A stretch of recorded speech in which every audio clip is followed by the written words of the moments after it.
Welcome everybody to the Red Valley episode 7. Last week we left off on a bit of a reveal after you all, did your job as mercenaries, learned some things, dealt with some undead. You went to the red stage and met Jamshed Faramars, Naveed's brother. Yep. And he gave you the opportunity to fight again after winning. It was a big old ape thing. I can't remember what it was called. It's called a Barlgura. Barlgura, yep. Yeah, it's one of the best summoned lesser demons. Yeah, CR6, I believe. Yeah, it's a nasty piece of work. But yeah, you guys successfully beat it. You leveled up to level 4. Ragoba and Iraj got invited to Jamshed's auction at the end of the month, and our friend Gordo here met, It's interesting because he's met you a lot more than you've met him. Yes, indeed. A changeling who revealed his many identities to Gordo gave him a list saying that if you want to find your brother, you gotta bring another Vault of the Damned to me. And guess who has it? Jamshed Faramars. So, that is where we are going to pick up here. Gordo, you push open the creaking door to the shared room at the Drunken Lizard. And you toss your scimitars to the straw, and I'm assuming you pass out. I just, this is too much thinking. Too much brain. And just lay down on the bed. A few hours later, Iraj, you stumble in as well. Drunk off of pomegranate wine. You have drunken swagger. Yes. You're swaying. Very, very good drunken swagger. Ragoba, you come in swaying, and your just cheeks are flushed, and you just have a little sleepy bird on your shoulder. Yeah, the bird absolutely partook. Yep. Mm-hmm. I mean, if the lizard can, why not the bird? Exactly. Yeah. I mean, they're all related to dinosaurs anyway, and those dinosaurs got fucking crushed. I can imagine. Alright, so if that is the case, you all can chat now in your drunken stupor, or you can wait until you're hungover in the morning. Well, to you guys, Iraj is, face down in the bed. Yeah, it's like, I need to stop drinking so much. What? Good work, everyone. My back aches. Yeah? What's it hurt from? The fights, the running, everything. I'm so tired. You did get knocked on your back a couple of times. I got knocked out, but I got up again. And then you're out. Yeah. Alright, so morning comes. We had a little bit of a chat out of character to decide what you all are going to be doing today. Mm-hmm. Just let me know all the things you all wish to do in Rukesh, until you want to leave and start your missions. The missions you are currently assigned are Jamshed said keep your eye out for something called the Galadur, which is an elemental that he wants to get captured. Yep. Another one was Tehas's mission from Darjuna. He said, hey, there's some ruins in the desert. They have an amulet I'm looking for. You should go in and get it for me. Mm-hmm. The other option is another pair of ruins nearby that location where a sand wraith has been mentioned to be. Besides that, our buddy Gordo here has been given an inn, or rather a contact to speak to at a place called the Caravanserai across the valley. So once you cross that valley, I think it's time to party at the Salty Splatoon. Yeah. Yeah. How tough are you? How tough are ya? How tough am I? So I eat nails for breakfast. Yeah. So without any milk. So sorry. I didn't want to recount the entire joke. Yes, we will recount the entire joke as per our religion. Viacom! And they will still gonna find us. I know that Iraj is going to want to look into Mitra and the Debiri family. Mm-hmm. Just try and figure out what is known about them, how trustworthy, how well respected they are. Yeah, lovely thing about the ziggurat is not only is it a place of worship, not only is it a library with extensive knowledge, it's also the bank. So I'm also gonna go withdraw some money and just like get a count of how much I have. Sure, so I'm not going to make you do any rolls or anything, so while you're doing that, this is what you find out. The Dabiri family is known across Meserac for their skills in tailoring, specializing in fine silks and specifically luxury clothing. They trace their roots back to someone named Yahareth, an Orcish master weaver from a small village near Rakesh. Over generations, the family's reputation has grown, making them the preferred supplier of garments for nobles and wealthy merchants throughout the valley, though specifically on the Mezaraki side. Their silk is made from silkworms, fed desert flowers from the Ruenaza. Very fancy. And while the reputation is solid, there are some rumors circulating that the Dabiri family might be involved in underground dealings due to a lack of finances. See, that's what I was wondering. They've got a lack of finances. They want to connect themselves with my family because they are struggling themselves, and they believe that, uniting themselves, they can get out of that. To summarize, she's a gold digger. Yeah.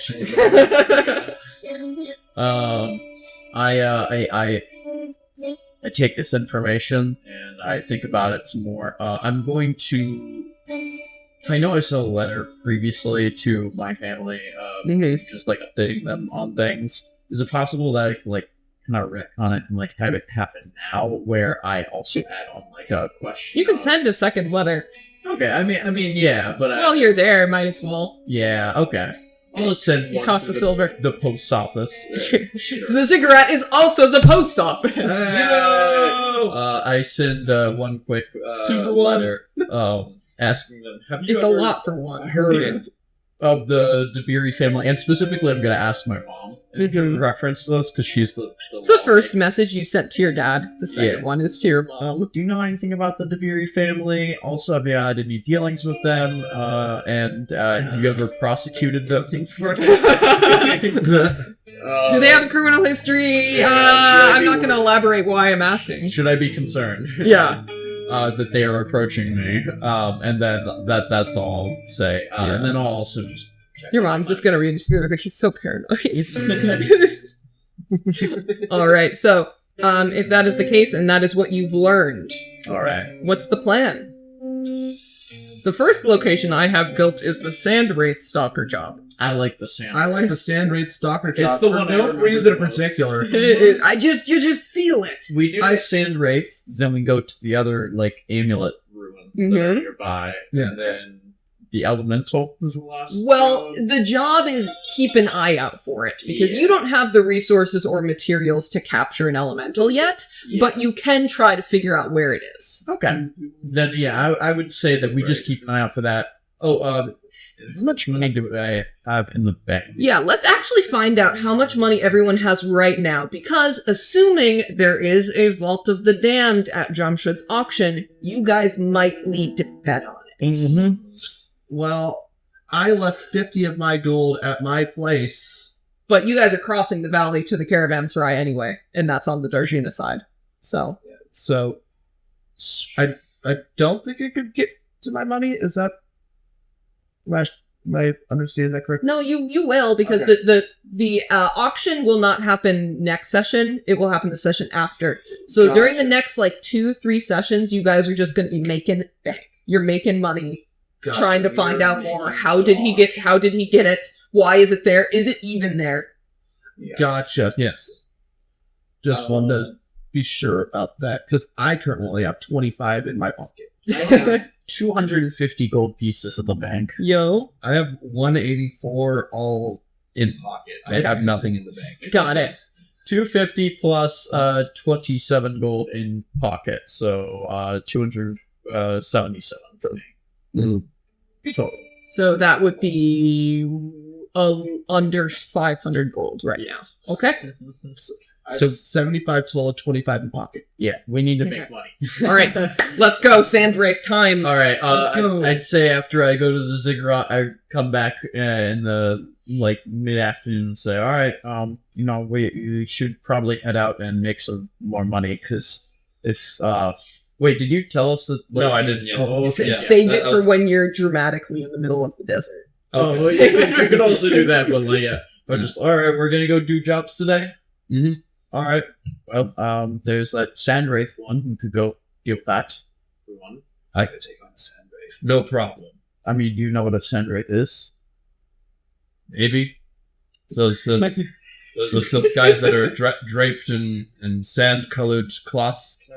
Nature check. Nature check. What's a Sandwraith? So you guys have already spoken to Yalda, right? I believe so. Hang on. Yeah. I think I should go take a smash. Okay. No, I ought to roll. Just in case. Nature plus 0. Yes. Nature. Ooh, I rolled a fucking 19 for nature, so 18. Mm-hmm. Okay. 8. Okay, I so don't know Iraj that. doesn't know what he's talking about, Oh. but you do. I apparently. actually Do you know what So, a Sandwraith is? I'll say, I don't know. Here's what Yalda says. 22. There you go. Okay, you two both know. So Yalda says that she's lost 4 people already. Their bodies were just completely left to the desert, and their faces were allegedly frozen in fear, as if they had seen their own deaths. She swears that, like, the northern side of the Ruinaza is haunted and just does not want to deal with it alone. So she's hired you guys to help her out. Her description, Ragoba and Gordo, does match tales of what a Sandwraith would be, which is a malevolent spirit bound, like somewhere, drawn to strong emotions like fear and grief. They're known to drain life force from people and leave their victims as husks. Yalda says that she will pay you all what she can, and more if you can bring back proof that the Wraith is dead. Weapons will not be proof enough. Oh boy. Well, then what will we prove? Ragni Shaw from Wraith. I presume that they have, ghosts of Shaw. Mm-hmm. I don't know Yes. what a Wraith is. Yeah. I built it.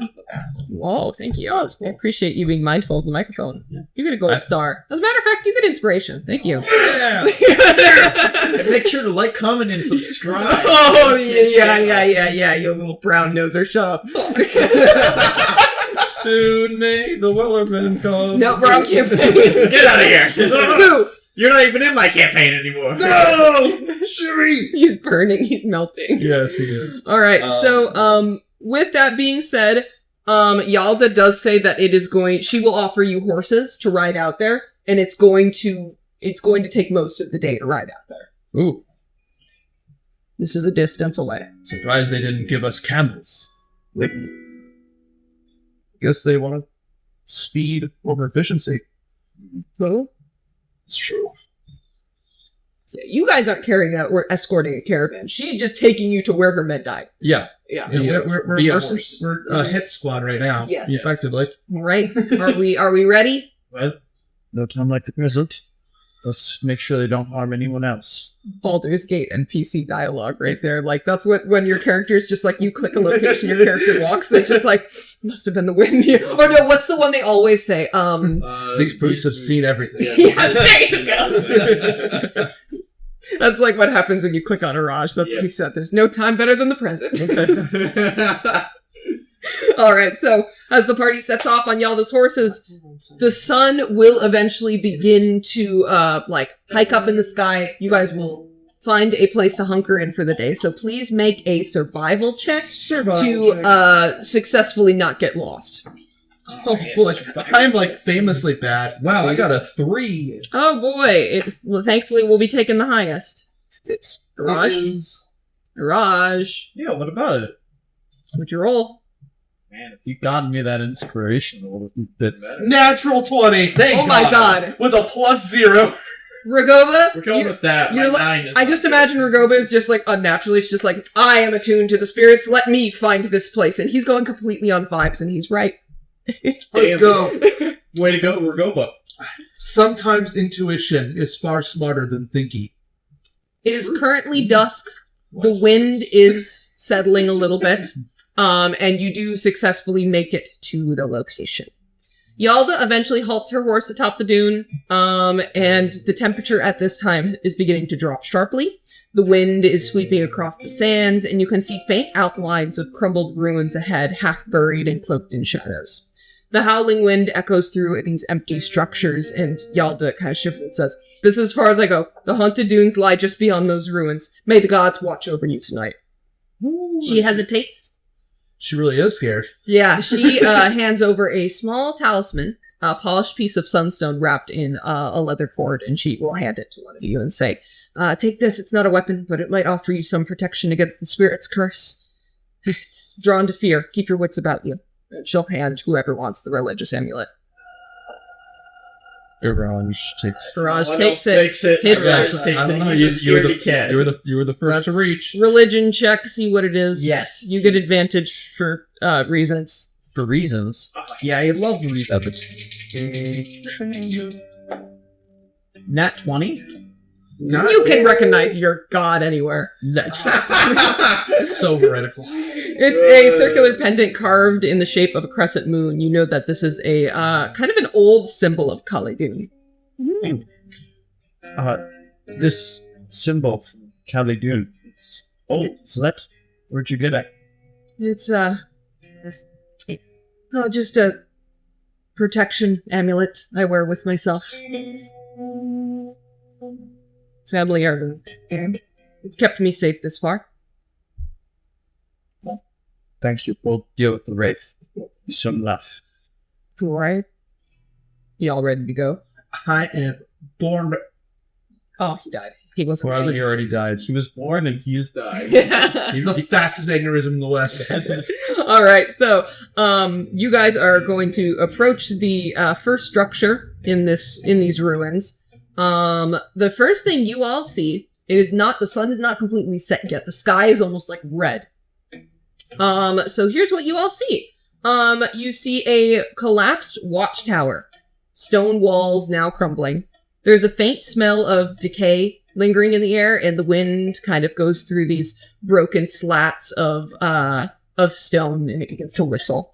Inside, y'all want to come inside? Yeah, I would love to come inside. Ooh, Let's okay, go. let's go inside. Would you like to take a picture here? What order are y'all walking in? I'll walk in first. Mm-hmm. I'll walk in second. I'll walk in last. Yeah. That way, if someone comes from behind, you'll never notice I'm gone. until Your it's way too Majesty late. jumps off of your shoulder and lands like above the ruins, and you can only see her silhouette just like staring down at you through the storm. Bird moments. Bird moment. All right. So inside, you all see that there are remnants of old guards in this room. You see their armor rusted, completely brittle, nearly falling apart, turning to dust. And at the far end of the room, there is a staircase that leads deeper. This, believe it or not, this is not the staircase. This is the staircase. Yeah. Well, makes sense. I see. Can I investigate the guards? Or investigate? Just perception. Perception check? Yeah, y'all can do a perception I check. would love to perceive. 14. 14, all right. Nat 20. Not 20, okay. Nat 20 plus 6. So that is a 2 plus. It's a 4. Interesting, all right. So, these guards are made of guard. these guards are made of guard. These guards are made of meat. Sure, let's get this started then, shall we? Among the debris, there are 3 figures slowly stirring. The decayed they're forms moving. of once proud guards, their sunken eyes empty, stiff limbs dragging through the sand. Their slow, unnatural movement suggests that they are bound to this place. Remnants of the guards who once defended this city. Can you please roll initiative? Because they want to defend their city! Guys, I think they're moving. Ruh-roh. Oh, goodness. 17 for initiative. Nice. Bless you. You want to take a Bless picture, you. George? Hang on. 8 for initiative. 8 for Raj. 13. 13 for Ragoba. I love having to do a long rest, and it just keeps my temporary HP, and I have to like manually click. That doesn't make any. Well, no, doesn't it say like reset temp HP is like one of the check boxes you can do when you long rest? Yeah, it's reset maximum HP, but usually that resets my manual dice, so I always uncheck it. Gordo, you're up first. Yo, attack the one that's closest to us. Yo, all right, you are going to lunge at C. Unless you want to do this one. Yeah. All right, B. Yeah. Gordo is going to lunge at zombie B. Go ahead. Just do a regular attack just to start things off. Just one regular attack? Well, two, because... Yeah, I mean... Yeah. There's an attack and then there's a bonus action. That's a 19 already. 19 hits. 1d6 plus 4. 7 slashing damage. 7 slashing damage. And then we go for another one. That one's 6 plus 6, 12 total. 12 hits. Okay, perfect. And they are zombies. Once again, their armor is useless. Yeah. Use that smite. Let's smite. Add an extra 2d8 to it. Are you sure you want to use your smite now? Okay, so I get a limited amount of that, right? Yes, it's a spell slot. Okay, yeah. Oh, yeah, no, maybe I should save that, actually. Oh.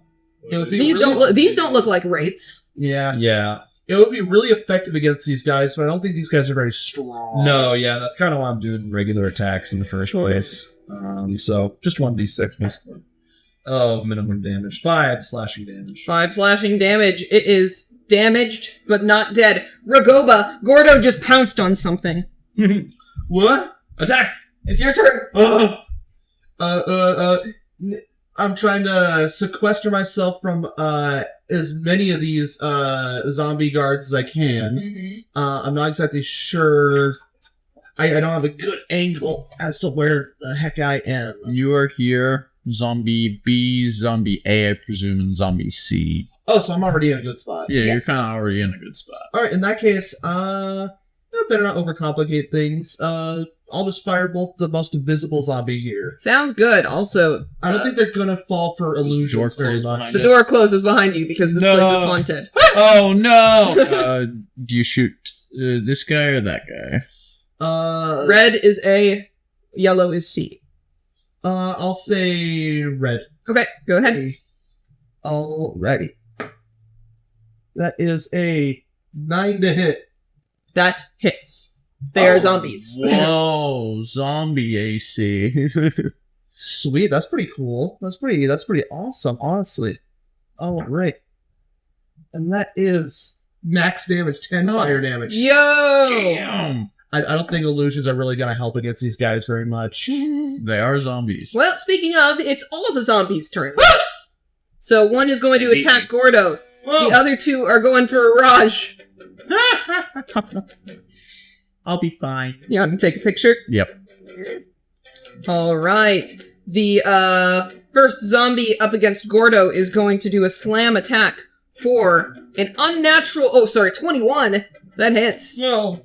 And you take a total of 3 bludgeoning damage. Oh no, what are you gonna do? 3 bludgeoning damage. And then Araj, the 2 attacks against you, that was about to be a hit. A 10 and a 19. That hits. The 19 hits for a total of 5 bludgeoning damage. Alright, zombies are done. Araj, it's your turn. Yeah, I'd like to, as a bonus action, shift. And get 4 temporary HP. And then after I do that, I'm going to... I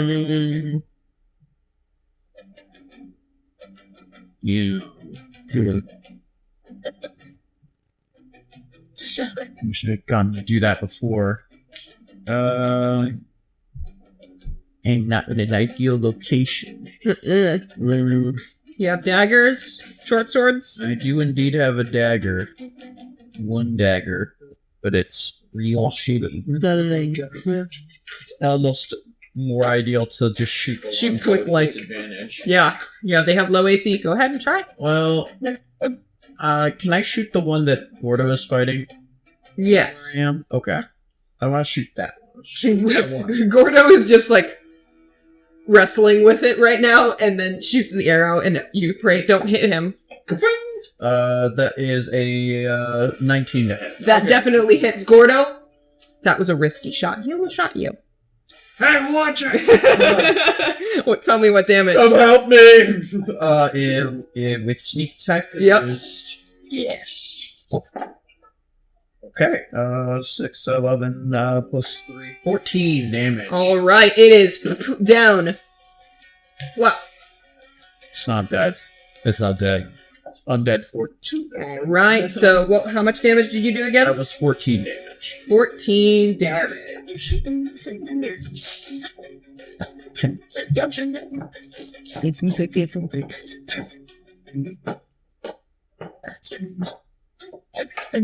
Okay, it's dead.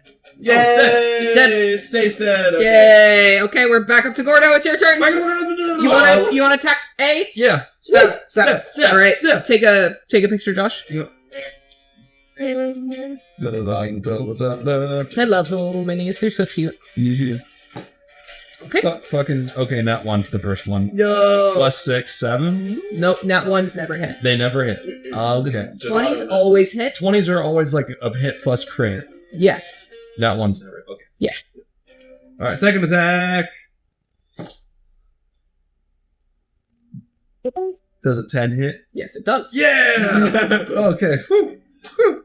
Funny thing, if I'm not mistaken, only a nat 20 is an auto hit, even if you have a means of getting a crit lower. Yeah, If you roll a it's 19 true. and miss, It's true. and you crit, you still miss. Yeah. Okay. Not bad, actually. 6 slashing damage total. 6. All right. Just lets out zombie noises. It's still going. Well, that Ragoba, could've it's your gone turn. All right. That's what happens when you click on Gordo. Yeah. Well, that could have gone better. Do I still have a clear line of sight to A? You do. It's right in front of you. Oh. Yeah, 10 feet away. Go. Yeah, I am firebolting with a good old power cord. Woohoo! That's a... Well, it's 12 to hit. That hits. Roll damage. Thanks. What instant? Wish I had more, like... That's 2 fire damage. 2 fire damage. Damn. It's still up. Damn! Right. If that's the case, it is going to be the zombie's turn, one of which is going to charge right in between Araj and Gordo to attack Ragoba, and the other is going to continue to bite at Araj. So Ragoba, the one that is attacking you, is going to 13. Does not hit. Does not hit. Araj, Very close. 15. It hits, just barely. Just by a seat. Alright, it does a total of 2 damage. No! Fuck. Alright, Araj, it's your turn. They are both within 5 feet of you. Yeah, I'd like to bonus section. One of them. Gotta take a ended picture, their actually. turn- Hang on. Since one of them ended their turn within 5 feet of You me, want to fling out of here? I want to swift stride. 10 feet. So like right there. No, I'd like to go right there. Right there. I think I can only make it here because I get Okay. 10 feet to move. Okay, now take a So- picture. I'm still within range of this guy, but I can shoot that one. Alright, sounds good. Go ahead. I'm going to shoot it here in a second. The one, but You dropped your vape! Bro! and yeah, no, I'm not gonna use something else. 12 to hit. What? 12 to hit. Yes, that does hit. Sorry. I thought I told you the AC already. Yeah, you said it was real low, but Yes. A 9 hit once. Mm-hmm. I know. Is it alive with 19 damage? 19 damage? I don't know, maybe. Let's find out. No. Yay! Raj gets a double I will say that this one, as it's attacking you, Ragoba, like, the arrow goes through it and it just falls on top of you. Gross! I'm gonna get a disease, Take another picture. no! Gordo, it's your turn! You want to go for the last one? Yeah, we're gonna attack and hack and slash right away. I can slash away. Nat 20. Yo! Roll damage. You should just smite.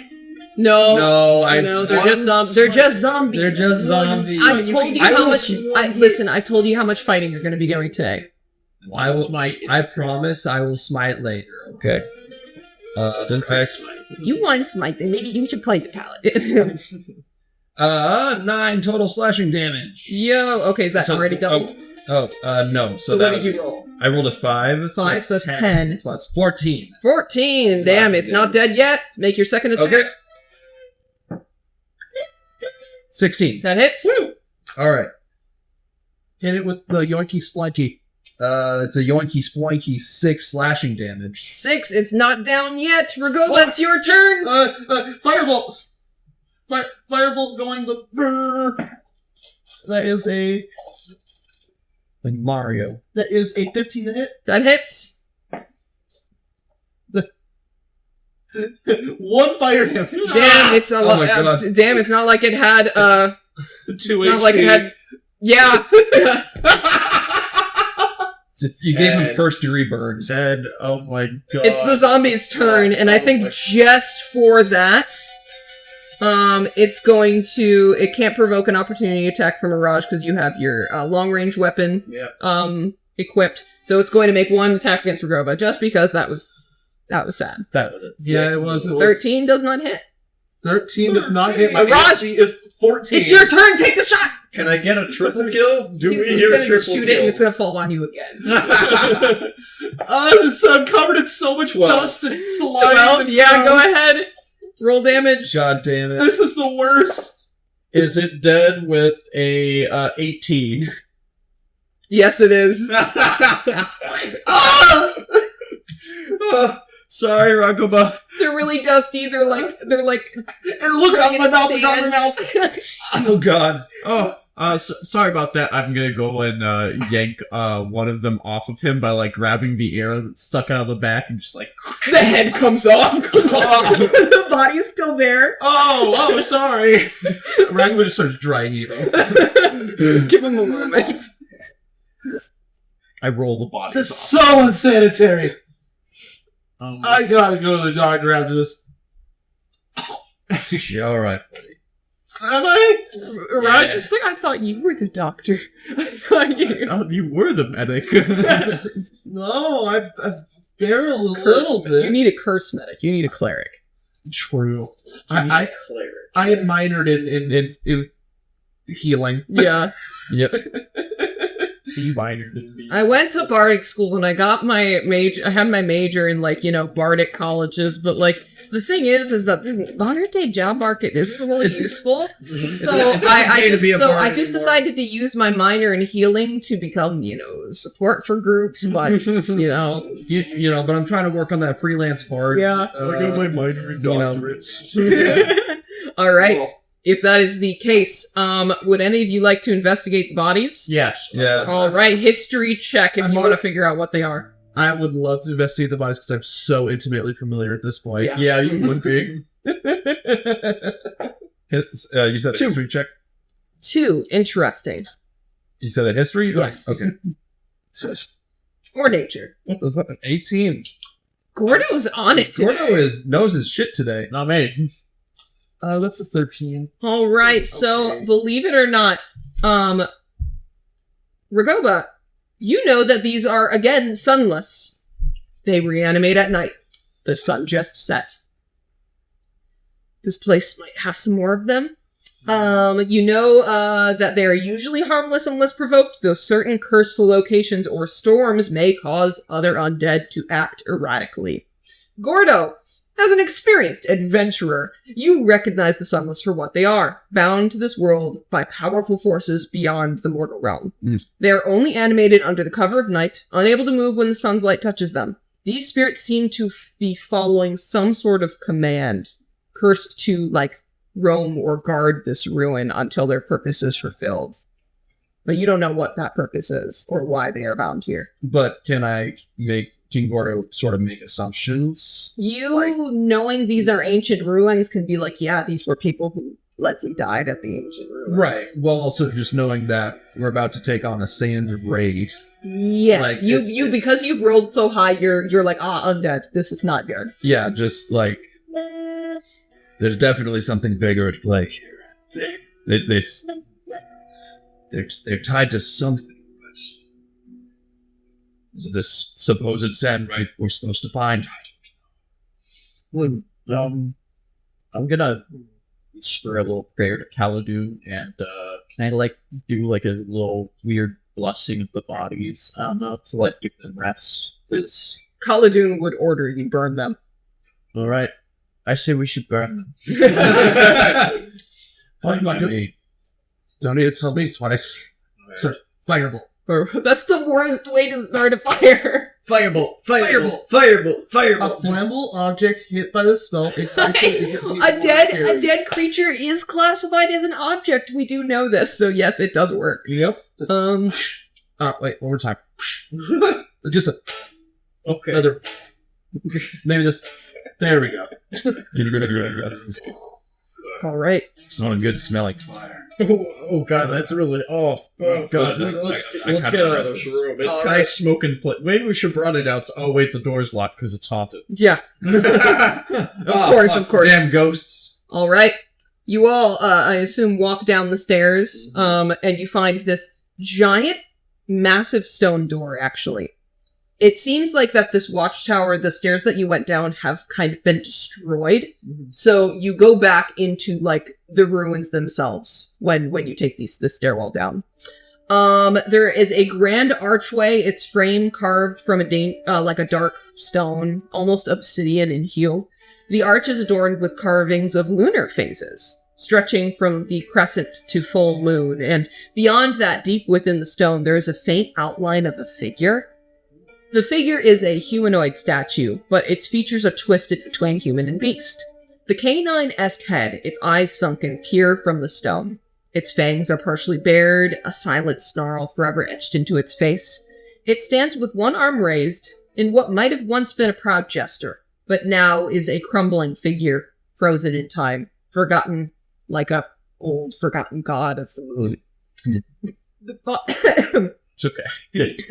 The body, weathered and broken by centuries of neglect, is still clearly humanoid, though its proportions are strange. Perception, investigation check. Perception, please. I will investigation. As is my role. That's the most cocked I've ever seen a cock. 17. Did it go cock-a-doodle-doo? It went cockle-doodle, fuck-a-doodle-doo. Oh, wow. It was multiple. So would you get a rush? 17 perception. 17. Okay, what about you? Dirty 20. And that was investigation or perception? Investigation. Okay. I guess I'll do perception then. Okay. Nat 20. Nice. I was waiting to see which one rolled better. Araj and Gordo can see that the cracks running along the form seem to follow some sort of pattern, leading towards a small crescent-shaped indentation on the floor before the figure's feet. Surrounding this indentation, there are several other symbols carved into the floor, each resembling a different phase of the moon, waxen, waning, full, and crescent. This, Araj, must have been an early interpretation of Khaldun. Ragoba! This is an early interpretation of Kashama. Your god, not his. The figure's head, though distorted, is clearly that of a once, worshipped, being, possibly a protector tied to the moon.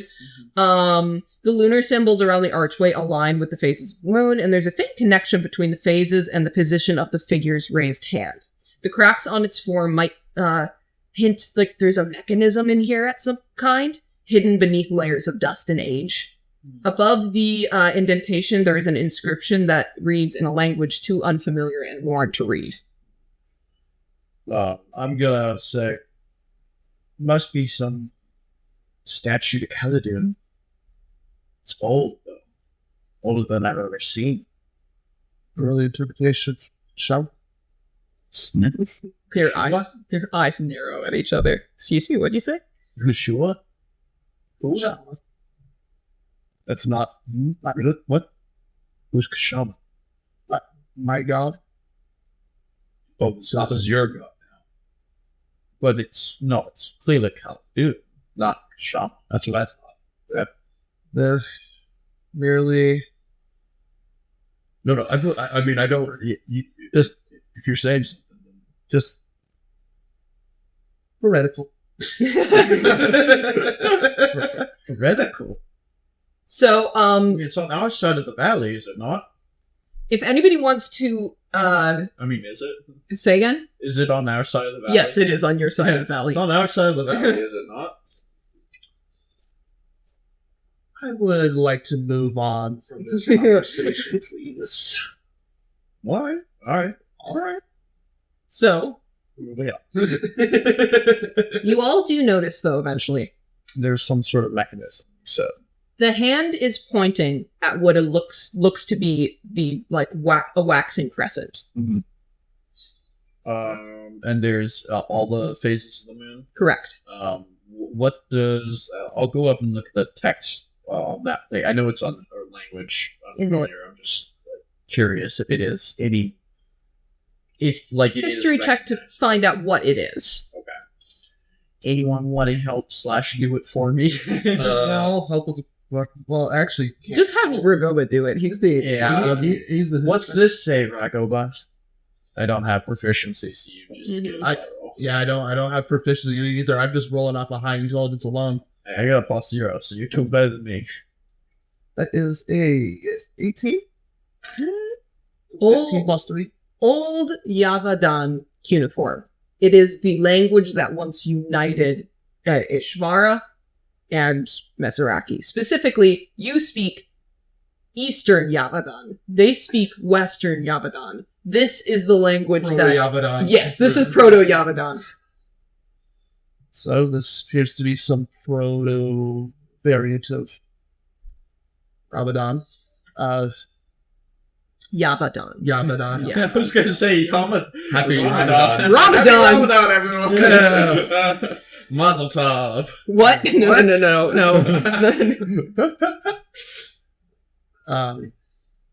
I suppose that would make this a proto variant of both of our god. Great. Anyway, there's some sort of mechanism here somewhere. It seems to be pointing towards the waxen crescent. Is it possible that we can move it to one of the other faces of the moon? We just need to figure out which phase that. You want to try and forcefully move the arm? Or the statue? I can do that. Okay. Please make a strength check. You got it. I like when you solve puzzle via brute force with strength. That's just going to be a flat. I like when Baldur's Gate 3 let us do that. Yeah, I agree. That is a 16. 16. All right. So with the 16, it does move. This whole statue seems to turn, pointing to a different phase on the ground.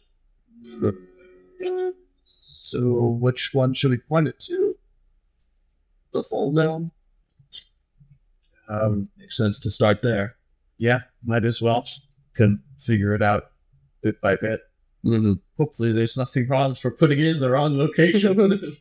I hope no werewolves come out. Oh yeah, that would be really unfortunate. I would hate to see some werewolves. Yeah, they do like their full moons. All right. So you position it towards the full moon. Yes.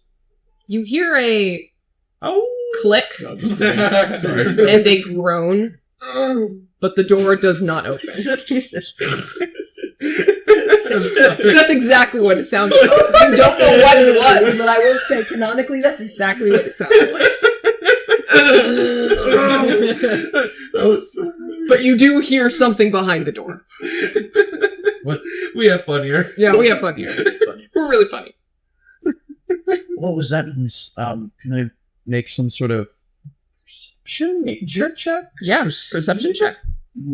See what it is. Maybe need to figure something out. Oh, not great. 11. You could have just been the mechanisms getting jammed. You could have had the right answer. You don't even know if it got jammed. Couldn't tell what it was. Must have been the wind. Well, I was gonna say, is the wind lying to me? Because if so, then I get to treat a 4 as an No, 8. the wind is not lying to you. Damn! My feature not coming in handy here. I'll go up to the door and check it out. Maybe see if it can be like moved at all. Maybe it's come loose. Yeah, like still heavy doors, but it's like unlocked now. Yeah. It won't budge. Probably re-unlocked it, but it's probably already unlocked. True. We. You want to put it back to the what did it say? Did I say like the waxing gibbous? No, we're not gonna put it back. Okay. In that one. We'll try and move it to another phase on the moons. Next one down. I don't know which one's next. It's the crescent Waning gibbous. waiting gibbous, Yeah. I believe. I'm not sure if you've already said it or not, but is there anything on the door that would like give away? Just more like beautiful sculptures, or really, honestly, the wind is probably like worn at it so much that it just is bumpy. There was clearly something on there at one time, but not. Gotcha. Yeah. Well, all right, let's take a look. We'll just move it to the next Okay, phase. Oh, just an 8 this time. it doesn't budge. Doesn't budge. Mm-hmm. This is a lot easier a second ago. Doors. Is it possible that we, maybe we locked into position in the wrong? I don't know. Maybe it was meant to be in full moon position. Hold on, I have a bit of oil that I can toss. Maybe there's like a gearing system that I can add it to make it easier. Mm-hmm. We look for some sort of opening. Do you have oil? I have an oil flask. Okay, if that is the case, I will say you get advantage on every consecutive strength check to now move it. Okay. So I will, I'll find a little place to add some oil to the gearing, lubricate the area, and then I'll say, try it now. And then I'll go check out the door again. Okay, so roll with advantage. All right. I wish I would have thought of that. I have grease as a spell. Oh, shit. Well, it's okay. It's an oil flask. If we need it again, just need it again. Oh, nat 20. Yo! You hear another groan. But nothing happens. He's so confused. Nothing else changes. Yeah, nothing else changes. Can you all make an intelligence check, please? Yes. Yeah. 9. Okay. 12. 18. Have you considered looking up at the moon? I was just thinking that as soon as you said that, like, oh, maybe we could fucking, because it is nighttime now. I look up at the moon. First quarter. First word. Try putting it to the first corner and just look up at those. Oh, right. Gordo. Ride the moon. 19. And then it opens. I swear to God, I forgot that it was like open, like ceiling. I thought we were like in a cave. I also thought we were in a... So yeah, you guys were in a watchtower. You went down the stairs, and then you were back onto the ruins. Like you essentially came out of the wall and saw this. I didn't realize that. I thought we were still indoors. Okay, my bad. It's okay. And I thought the doors were closing behind us every time we went into a new place. So I thought we were like trapped in a new room. As the players solve the puzzle, a low rumble shakes the air. We solved it all right. The Volpine's figure raises its arm and it shifts with a groan, slowly pointing towards the first quarter moon on the archway. The crescent-shaped indentation on the floor seems to pulse in rhythm with your heartbeat as a faint light begins to shine from within the cracks of the stone figure. The light stone archway trembles and the massive door creaks open. The smell of old, stagnant air and a faint smell of sand fills your lungs as the stone gates part, revealing a vast, darkened space in front of you. Oh boy. Do we have light? Anyone? I have the spell light. I would love some light now. Does that mean Ragoba leads the way? Unless you want to cast light on Gordo. Yeah, I didn't Let say me shine the light. You can cast it on his weapon. Like a golden scimitar. Yeah, make his weapon glow. Yeah, I'll Ragova, make my sword glow. My glow stick. Oh, okay. Yeah. The stick of glowing. Are you familiar? I know, but I will cast it. Think. He does some cool little trickery with his sword. Anyways, can you please make a perception check? Yeah, I would love to. Perception check. I can perceive so 22. much. 6. 22. 21. Interesting. 21. Alright, can y'all please roll initiative? Because you woke up the undead by getting it wrong a couple times. Damn So it. the thing that was behind the door is actually not only just a 4 zombies, but a giant zombie ogre as well. Roll initiative. It smells like onions. Do we spot it? That You don't is get advantage. 11. We just don't get Not surprised. surprised. 11, okay. 11 for initiative. Dirty 20. Yeah. 15. Like a number 15. Number 15 food lettuce. Well, I've seen one in your watchtower, by the way. There's a bunch of undead ogres. But as it turns out, that might be what you get. Might be what you get. That might be Wayne. Alright, would you mind taking a picture? Yeah. Okay, and now everyone, what was everybody's initiative again? 11. 11 for Gordo. What'd you get, Ragoba? Dirty 20. 20. Iraj. 15. 15. All right. Let us get this started then with Ragoba. Alrighty. However, before we continue, I'm going to pause to go to the bathroom. Okay, we are back. Ragoba, it is your turn. What are you going to do? You've taken a picture? All right. So I'm going to cast Silent Image. Oh. Because while I don't know if they will fall for illusions, might as well try. Fair enough. And I'm going to cast it around the middle of most of them, and it's just in the Silent Image is just going to be. I'm trying to think. Can I fit a group of people? I can fit a group of people. Oh, you're putting in a group of people to distract them? Yeah, why not? Look, a bunch of dead, It fresh does meat. count as one illusion, though. It is just one illusion, yes. It just looks like a bunch of people. In a 50-foot cube. Yep. The person cube. Hey, what's going on? Hey, what? Hey, what's going Whoa, on? hey, You want to take a picture? It's not Hey, Gerald, hey, hey, whoa. they can't even talk. They're just... It's silent. It's an image. All right. First up will be Zombie C, who's like, "Whoa!" He's gonna try and bite down on the on the image. He has to succeed. I assume it just happens, right? Because he. Yeah, here I could say physical interaction with the image reveals it to be an illusion because things could pass through it. A creature that uses action to examine the image can determine that it is an illusion with a successful intelligence investigation check. Use your spell save DC. I imagine if it hits the thing, it probably figures out it's not there. Yeah. And then you just hear it go, "Oh!" Very confused. So it did use its action to attack it. So, Mirage, Gordo, it's your turn. I would like to, Stealing turns. Yeah. I'd like to... Can I have some pomegranate, by the way? Pomegranate. I think I am going to bonus action. You look like chills, don't they? I do. They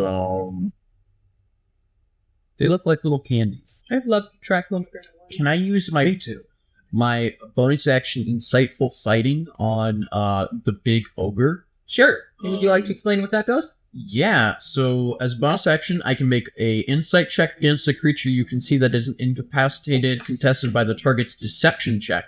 And if I succeed, then I can use my sneak attack against that target, even if I don't have advantage on the attack roll, but not if I have disadvantage.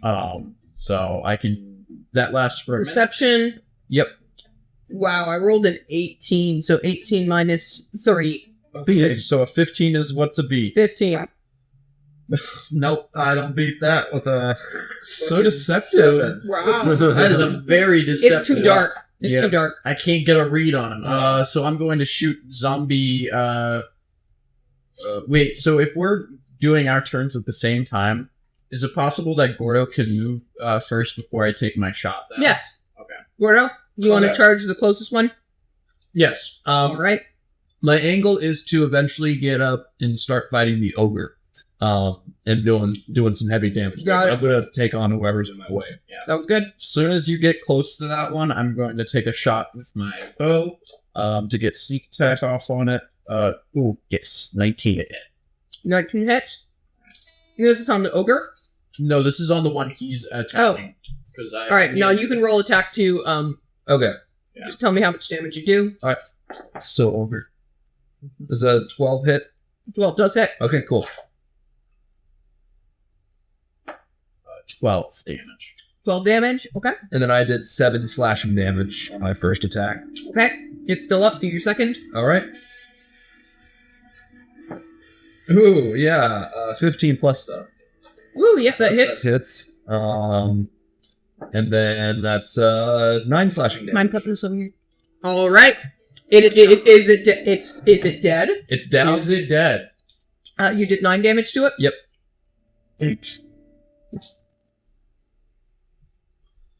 I'm not sure. Is it dead? We'll find out. Just dead. It's dead! Woo! Yay! All right, and then do you want to use the rest of your movement to hop over him? Yep. Get out of my way! Takes an All right. opportunity attack because it's not dead. And then, And then I'll move it a Missed little it. bit into the room. Yeah. okay, sounds good. If that's the case, can you take a picture? Yep. All right, up next, the ogre zombie, who is going to charge through the crowd of people Oh, no! and ram his head into the wall. Can you all please make dexterity saving throws? Because the ground is rumbling. He is taking down the unstable structure. Oh no! Oh no! Is it dexterity? 16. Yes. 16 success. 9. 10. You two both fall prone. Fuck. No! Oh! I hate this one little red spot right there. It makes the 8 I'll take a like, picture. It does. It does. Oh my god. Every time I see this 8, my heart drops. I'm like, oh, it's actually not that bad. Zombie A, D, and B are all going to come to the realization that nothing happens when they bite the silent image. It is now effectively void for all of them. So I will remove it. Okay. Affirmative. But you wasted their whole first turn on it. That was the plan. Nice. Well done, Ed. You can take another picture once I figure it out. No.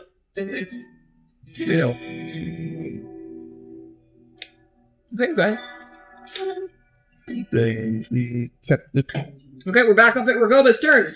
All right. The ogre is right next to Raj. It's so ogre. You need to get up. It's which ogre means now. it takes half your movement, though. Yeah, I get up, which takes half my movement though. And stay in one place because you're a spellcaster. Yeah, I'm not gonna really. There's not many better places in this room than where I'm currently standing for a spellcaster. Yeah. This is where I am gonna pull a funky wonky What's that? 2nd level magic missile on the ogre. Yo! Okay. What the fuck did I roll? This is solid right in the crack. You're so weird because you just roll 1d4 for all. Because that's how you're supposed to. No, you roll all You the roll- d4s individually. and You then roll 1d4 and then multiply by how many missiles. That's what good fucking what's his face Crawford said. That's allowed. when it was first. That's allowed. I know it's allowed, but I don't agree with it. All right, so that is- Well, sit down, player. I am the player. That's that why I is don't 12 against force it. damage. 12 force damage? I believe so. Yep. Awesome. 12 force damage. As each of those, all 4 of those darts go 3, 3, 3, 3. All right, Raj, it's your turn. Indeed, it is my turn. I'm all here. Let's see. So Should have stayed prone. since he ended his now that the shift would have ended by then. Am I within 5 feet of the big ogre? You are. Okay. Then I will use bonus action to disengage. And yeah, I'll go up there and I'm gonna shoot the zombie next to Gordo. Okay, that will be Zombie D. That'll be very helpful. Yes. So I can. Yeah, so you can get to the ogre. Yeah. Once I can get back up on my feet. You might not be able to. A 9 to hit. Against the Zombie D. that hits, their AC's 8. Fuck these guys. So glad. I literally cannot miss that. Unless I get a nat 1, I cannot miss these guys because I roll with a +7. Oh, fuck yeah. You have the Baldur's Gate 3 100% chance to hit, and you're still gonna miss. Yep. That is. That's why they say 99%. 13 with longbow damage. 13. You damn get to say 100% with the right modifiers, and you still miss. Yep. So far. I've seen the with advantage double critical miss. Gordo, it's Just your that, like- turn. However, you can make it to the ogre without triggering the opportunity attack from the other guy. Charge! All right, charge. Do you want to take a picture? Yep. Oh, it's not an ogre. That was a demon. It is a demon. It is. Like, I assume you didn't have you can- zombie. I don't have. You can pretend that it's a ogre. Yeah, Well, we know what your next it's missing its fingers, if you've noticed. Yeah. I did notice that someone has DC critical. All right, so how Okay. attack? Go ahead. 12 to hit. 12 hits. And then that's 8 slashing damage on the first attack. All right. Do you smite? Yeah. Do you smite? It's a big guy. It's a big guy. I guess I gotta. I was saying earlier I only have 3 spell slots like total. So, you I get gotta 3 use smites a day. 3 smites a day. Cool. Perfect. So then, The undead mini boss is a great use for a smite. yes, a smite. So does that if I already rolled the damage, then do I just use smite on the second attack then? No, you just rolled smite damage. Yeah. 2d8. The smite is just free. You can just do it Gotcha. as long as Okay. you hit someone. 2d8. A 4 and a 3. 7. Radiant. Right. Then second attack. Second attack. You already rolled the hit, I think. No, not for the second. What'd you get? I just rolled. It's 3 plus 6, so 9. 9 does hit. Does hit. Roll damage. Thank All of their God. ACs are pitiful. Thank God. Oh, they all have rolling 8. pitiful. I mean, I'm glad their ACs are bad. but- 7 slashing damage. 7 slashing damage against the ogre. All right, it is still up, standing, and not bloody. Speaking of, it's the ogre's turn. Oh boy. Well, it's actually all the undead's turn. So, yeah, Gordo, you aren't in a good spot right now. Okay, Gordo is going to be, bludgeoned by every attack, so that's 3 zombie attacks and an ogre God. zombie attack. Uh-oh. So for the first zombie attack, that's going to be an 18 hits. The Yeah. second one does not hit with an 8. The Okay. third one does hit with an 18. Fuck. Ogre zombie time. It is going to hit with an 18 as well. What's with these 18s? Shit. What's So- with the 9s? For the first attack, 8 bludgeoning. Oh god, no, sorry. 6 from both of, so 12 from both the zombies, and I haven't rolled for the ogre yet. Okay. So that's 6 from each zombie, so 12 total between the two. Yes, and then 13 from the ogre. I'm down. Ooh, I'm down. 25, and you're down. Oh. I have 26 HP. It's, Go back to your turn. I got good AC, but not much. Alright, you want to take a picture? Yeah. Oh boy. My plan backfired. Yeah, Use a get him! concentration spell before you got Yeah, that no, down. yeah. I thought about doing like compelled duel, but I was like, no, let's not risk that. All right. I think this is. Oh. We got vibes now. I think a play here. It's a little funky, but maybe that would work there. It'd be so funny to get like a tiny little like dry ice machine. Yeah. Little humidifier. Yes, I do have a humidifier, but I don't want them to get moldy. You know. That's fair.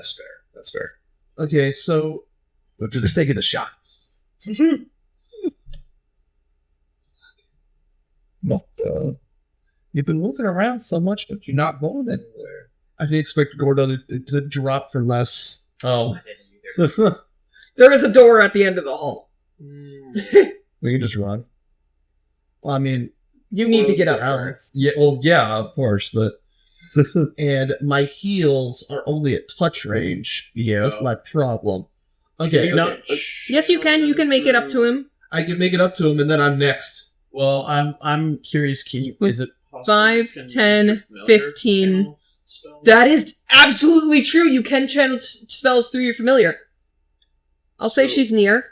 If you could get Her Majesty to touch him. Yeah, that is right. I completely forgot about that because I never use familiars. I know. That's no, that's awesome. That should be how you be. I don't people. think I do yeah, that no, either, absolutely. So bird flying in the cure wounds on Bird you. flies over to Gordo's corpse and kind of lands on his head and bites his ear to bring you back. Okay, cool. He warned you about that. Oh. You know, he warned you that the bird likes to rip out piercings. oh, that's right. Alright. Anyway, that's how you're healed. You get 7 HP back.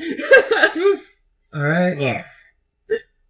That's money I won't get back. Until you suggest that, 'cause I need to rewire my brain around familiars. Yes. But until you suggested that, my plan was just cast grease right on top of Gordo and hope as many zombies could fall as possible. That unironically would also have worked. That's next round Yeah. if it comes to it. My third plan was color spray, which would have worked, but it would have only worked for a round. Yeah, that's a risky move, but I get it. All right, so that was Gordo, or sorry, that Rugoba, that was your turn? Yep. All right, Iraj, it's your turn, and Gordo, it's also your turn. You want to stand up, Gordo? Yeah, get me back on my feet. All right. Maybe you want to take 15 up feet of movement. 15 feet of movement? Okay. Do you want to move at all, or do you want to stay where you are and fight? Half of it. I don't want to assume it's Let not. me. Well, shoot down one of the. Or I want to take them out before you move. Take out the little guys. So here's what I can tell you. One of the zombies is only one of the zombies has been harmed. You can shoot the harmed one, which is D. I'll shoot the harmed one real quick. Try and take it out. Okay. If I move, that's gonna. Yeah, it hits. So I'm not even gonna bother. Sounds good. Roll damage. With a 14 as a dead. Maybe. I love my dad. No. No. Savage. I think it does it at least get knocked down before it comes back up. Does it get knocked down? And then get up again? Yep. Because you're never going to keep it down. No, it's dead. I said no as in it failed. Oh, okay, good. Oh, No, it's out. okay, it's dead. All right. Okay, so Then after I do that, then I will leave it to you. So if I move, I'm gonna trigger opportunity attack, right? yes. All right, then I'll stand and fight. All right. Do you want to keep fighting the big guy Yeah. or get rid of the small guys? I want to keep on chipping away at the big guy. Okay, so do you want you two can chip away at small guys while he does big guy? Yeah. Sound fair? That's what. Okay, go. I almost think you should take lay out hands right now. That's on. Yeah, that's a good idea. Yep. Honestly, Just to bulk yourself. yeah, I think. Hold on. But You do have your channel divinity where you can, as a bonus action, get advantage against something for a minute, if you remember. Oh, You That's the can. concentration thing. That is a concentration thing. So that's risky. You might want to save that. If this is only a mini boss fight, you might want to save that. okay. Alternatively, do you have a potion of healing? I do. You do. I do. I would down that and do an attack. Okay. So that would. Mhm. All right. That would That's be good better enough. than the lay on hands. Mhm. Yeah. Okay. Then I will use that. Just a shot of crack real quick and attack him. It's 4d4 plus 4 hit points. Uh, But it's a greater potion. Oh, you have a greater Yeah. potion of healing. Yeah. Okay. That's why I'm like, should I? I think you're good. You have 11 HP right now? 7. 7. It says you have 11 on here. Oh, really? But if you have 7, yeah, I think you could get away with a basic healing potion. I think I just have the greater potion of healing. Oh. I Well, have one. then drink it! Is it I mean, wait, you have a possible bonus as- action? I have a bonus action for perception checks, but I haven't used my bonus. I'll say action. you can toss him an item as a... Okay, then I will toss one of my basic healing potions to you because I had 2 of them. Yeah. So you I now will have make a- an exception one time for this, but usually it would take an action for you to throw someone an item. Okay. But I'll give an exception. Thank you. throw it with my bonus action. You down it with your bonus action. Yep. Then as your action attack. Okay, and then how much points is that? 2d4 plus 2. 2d4 plus 2. Okay. Imagine they're like, okay, Gordo, get back up again. Healing potion. I catch it with my teeth. You're completely relying on kitty instincts. Yes. So that's a 3. Having a mocha moment. And another 3. So 6 plus 2, 8. 8 plus 7, 15 HP. Woo! God damn. All right, we're back up to 15. Wait, so that was... Oh, so you're at 15 right now. I'm at 15 now. Okay, now, but it says you have 19 on mine. Can I see your... Yes. Can I see your thing? Yes. I totally believe you. That's so silly. That's funny. It It also says you have 30 HP. What? Okay, something's weird. Because it says Have you- 26 is max. Hold on, can I see your phone? Yeah. How do you have 26 with your maximum wizard 24? That seems weird to me. Can you I have refresh 33. it? Yeah, I'm gonna refresh mine too. Rogue Okay. fighter hybrid. Yeah, as a pure paladin, you should theoretically have Maybe the most. maybe I just didn't do the level up thing, That's what I was thinking. right? Something's fucky here. Something's fucky in the neighborhood. I think it's weird that Brett dropped and you did one hit. Yeah. That's why I'm worried that maybe your HP's off. Hit points, manage HP. I put my rule. Oh, okay. So when I go into manage hit points, it says I have a max HP of 30. Yeah, everything looks right there. Yeah, so you probably just didn't. It probably just didn't update for you because you have because that's the HP you had maybe last level. Maybe, but Because I see on D&D Beyond right here, you have 19 out of 30 at the moment. okay. I will lower you manually to where you are, which is how much? Are you supposed to have? 15, like on here. How much HP do you have right now? On my phone, it says 15 HP right now. Okay. So that's how much I healed from dying. Okay. So we'll take it from here. You have 30 HP. Okay. So we'll figure out that issue later. Okay. But all right, and so you did your attack against. Hasn't done the I haven't done Okay, the attack. yeah, now do your All attack. right. Okay. Ah! 17 to hit. 17 hits, Perfect. and this is against Big Ogre. Big boy ogre. Got it. Ogresome. Max damage 10 slashing. 10 slashing. Do you go for a just? No, shit. No. It lets out a groan as you lop off its arm. Hell yeah. Hey, Carol, what's your con mode? Plus three, 2. Or plus two. Oh, man, you should have like an average of 32 HP right now. Hold on. What the fuck is going on? So hold on. I'm going to pause the recording for a second. Alright, so Okay, everyone, we are back. Cameron did not give himself his HP from his level up. Everyone say, I guess Gordo's really hungover. yeah, Gordo's yeah. really hungover.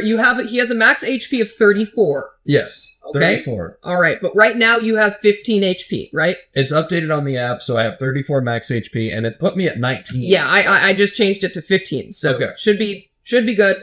All right, you made your attack, Okay. you did your damage, you're good. We're Yep. moving on to the We're next moving one. on. All right, Sweet. that is going to be the zombies and the all the zombies' turn. So I will have the zombie actually run up, not taking any opportunity attacks from anyone. He's going to attack Raj, Go for while it. the other two zombies here are going to attack Gordo. I can take it. All right, attacks against Gordo. First one misses. Cool. Second one hits. Hits for Okay, so I Four should damage. mention that after all those updates, it did update my AC to 17. So I don't know if that's applicable or if we want to keep it at 16. I'll take a look at it. Okay. Well, is that what you got from dual wielder? And I think it might. Yeah. It might be, yeah. Yeah. Just been applied now, so Fuck. you actually Let- have 17 per AC. Yeah. Because it looked like you added all the things and said you were level 4. It's weird that it didn't update the sheet on your... Yeah, you have studded leather, plus 3 for dex bonus, plus 1 for your fighting style, Mm-hmm. and then 1 miscellaneous from dual wielder. Okay. So that does make it 17, I believe. Yeah, that tracks. Okay, so from now on, You're stronger. Gordo, Gordo wakes up reinvigorated. Gordo, that earring being ripped out of your ear, you had no idea that it was infected and like getting into your brain juices. And It was lead. yeah, the bird rips out a lead earring and saves your fucking life. I never knew. I love it. Okay. Fantastic. Anyways, I feel so lighter than ever. Gordo, you take a total of 4 bludgeoning damage then. Cool, that's fine. Awesome. Fucking fantastic. I'm at 11 HP. Right. And then we've got funny thought. Ogre is going to make his attack against Iraj for a total Ogre. 2. Natural 1! That misses. He is going to slam his hammer right into the wall beside you, and you feel the building shake again. All right. We're back at the top of the turn, then Ragoba. All right. Well, it's all of your turn. Yeah, I was gonna say it's all of ours. It's all your turn. What do you want to do, everyone? Attack the. Take a picture, please. Yes, I sure. Attack big ogre boy. Okay, sounds good. You're going to keep going? Keep on fighting. Sounds good. Go, go, go. Blast one of the zombies with a firebolt. All right. Zombie A is the closest. Zombie A's in a firebolt. Roll 12 to hit for my first attack. 12 hits. 19. 19 hits. Right. Where's my... I'm going to target. D1. 8 slashing damage. 8 slashing damage against the ogre zombie. Yep. And then your bonus action attack. Yep. I'm gonna Overwhelm you. where I And am. how much damage? 7 fire on that zombie. 7 A. fire damage on zombie A. It's still up. Motherfucker. I'm saying where I am. I'm going to target zombie A. Zombie A, go ahead. I rolled a 8 to hit on the second one. I doubt. That's their AC. Roll damage. Yes. Okay. 12. 12 damage. No, on... that's to hit. Oh, 12 does hit. Yeah, I know it hits. So it's just confirming. 8 slashing. 15. So you get with dual wielder, you with your offhand attack get, no, it's just a d6 for your offhand attack. Oh. Yeah. And fuck. What did I say? You rolled a d6.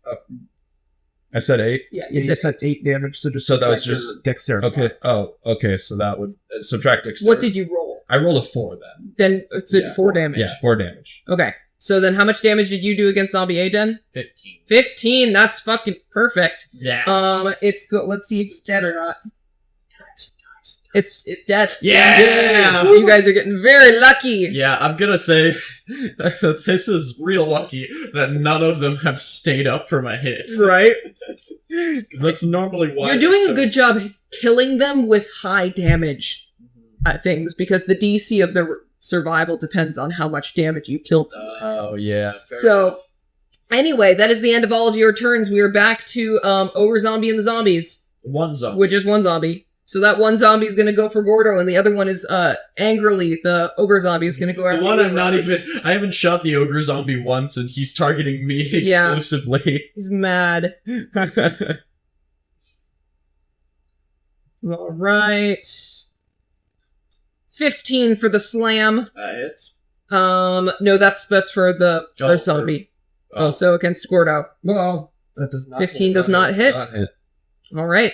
And then Ogre. 18. Hits. He's going to bonk you for 11 damage. He's just going to hit the wall with the hammer and just scrape across it until he snags your head on it.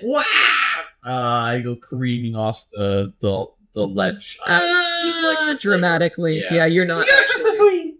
Not actually mechanically, but I get knocked off. Oh, no. Yes. Okay, sounds good. We're back up to everyone else. Firebolt the zombie. All right, go ahead. That's a nat 1. That one doesn't hit. That's so You're going up sad. against zombie. Yep. Or sorry, ogre zombie. Ogre. All right, let's go. Listen. John. I'm gonna bonus action disengage. Okay. Move away and target the ogre zombie this time. Okay, sounds good. Action. Oh my god. Oh, that's so. 12. 12 hits. Okay. Bonus actions. Oh no. Oh no. 16 was when I rolled to hit. That hits. Awesome. 7, 12, 15 damage. 15 damage against the ogre zombie. 7 slashing damage from me for that. first 7 attack. slashing damage against the ogre zombie. Attack again. Fight again. Yeah, that is a 9 to hit. That is a 9 to hit. A 9 hits. Right. And this second one is just D6. Yes. Yeah. All right. 5 slashing damage. 5 slashing damage. It's still up. Damn, tough ogre. All right. Mocha! Cat. Josh, get the cat. She's like, what? I want to play the game. Say, well, I want to be a part. Give me a character. All right. Their turn. Hard. Yes, it is their turn. So that means there's going to be 1 zombie and Gordo. Whoa. This one is going to turn. Doesn't really have a. What's your passive stealth, by the way, Ragoba? Passive stealth. Let's see, shall we? Is it above 8? Yes, it is. Okay. Well, it's gonna go against Gordo then. Ours is above 8. It is like turned around. The door is closed behind you. Like you are 2 feet away from it. There is no escape. It's blocking the exit. You just pray it does not see you. Move. Don't fucking move. Don't fucking All right. So, first attack against Gordo is going to be from the ogre zombie, who is going to hit with a 22 Hey. for a total of 14 damage. I'm down. No, All right. no, not again. And the zombie, seeing the stench of death, with advantage is going to try and claw you on the ground. So 2 death fails if it hits, right? Yeah. Oh my god. With advantage, yeah, that definitely hits. It doesn't crit. All right, you have failed 2 death saving throws. We're at the top of the round again. Oh, fuck me. Bird, go for heals. Oh my god, we can't have Gordo die. Birdie, go heal him. Bite him again. And that is cure wounds. Do it now. I'm going to use bonus action second one. Max health. You get 11 HP. Oh yeah. Oh yeah. There's 2 Letty rings. Ugh.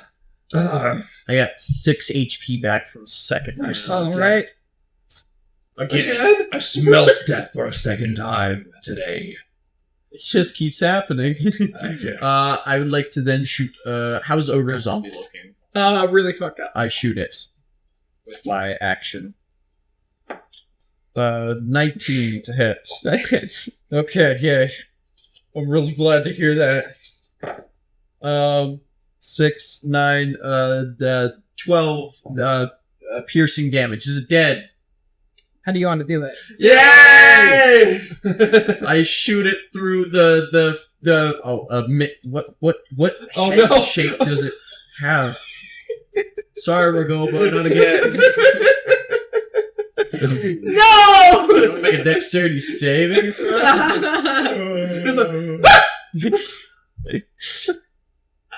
I shoot it through the brains though and get it on the ground. There's a cat on his lap.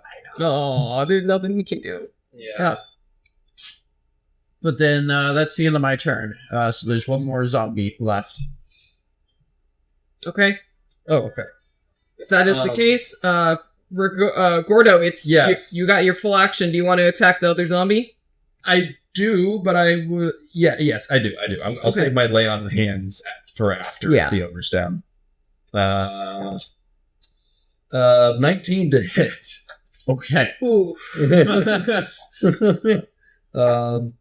With 6 total slashing damage. 6 total slashing damage. All right. It's still up. Get This one another- has not been hit yet. But yes, you get another attack. Another attack in. Boom. Ooh, 15 plus stuff. Awesome. All right. And then Yeah, that thank you. is 7 slashing damage on that. Or sorry. It's just the D6. Yes. So 3 slashing damage. 3 slashing damage. Much Got it. Your less. second attack does less damage. Yes. Remember that. Yes. All right. And then we're back up at the top of the round. Ragoba. You want to just use your action to climb up on top of the body. You're on top of the ogre right now. Oh, sorry again. That's 3 of them. I promise I'm not doing it on purpose. They just kind of line up. Was that an actual action or is that a No, that's just flavor. a firebolt? Okay. 7. That misses. 7. Hey, Raj, what do you 2 want to plus 5. You just kind of go like, you stand this, and then like the body shifts under you. It's like shit, and you like miss. Just fireball the sky. Yeah. Alright. You hit one of the pillars, and you go shit. I'll shoot it then. Alright. Nat 20. Yo. Roll damage. That's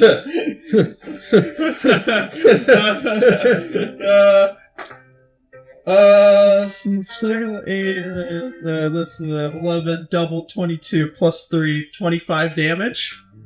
How do you want to do it? Cadaverific. It's out. I don't think it could make that save, could it? I'm just gonna God, I need to go retrieve my arrows. I've shot a lot of them.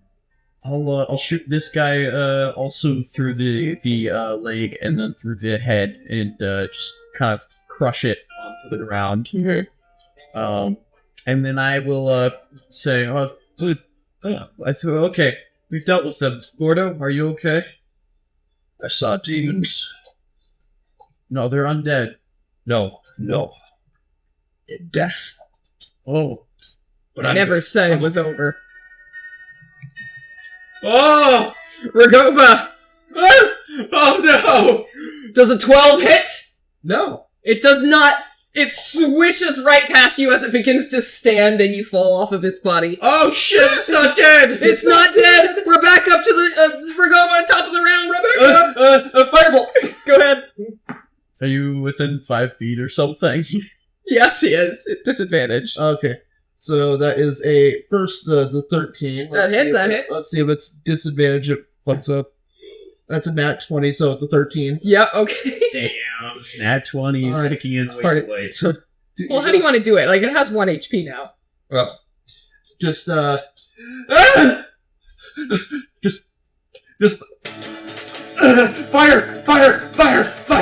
How much damage did it do? 6. It's dead. yay! Yay! The exit is now blocked. Oh, look what you did, Ragoba. You blocked the exit. Don't want to hear it. You didn't have to climb through at least 3 corpses. Well, I didn't get trapped by 3 corpses because I wasn't, held down by them. Sniff. Yes, these bodies are made of body. Yeah. Yeah, maybe you should burn them now. Yeah, I'm Alright, while Ragoba is burning the bodies, do you want to do your lay on hands? Yes, I would like to use 10. Now might be a good time to do a short rest before you all continue. That's actually a good idea to do first. Short rest. See how much I get back from that. I don't need the health, but arcane recovery would be nice. Ew. I will just take... See if I can get enough to... I get my first level spell slots back. I'm going to do a couple of hit die. Because I could use the heals. Yeah. Actually, yeah. One, that's... Oh, perfect. I recovered 15 HP. Lovely. I'm up to 26. Lovely. I'm back up to max. Hell yeah. Alright. I was already at full health.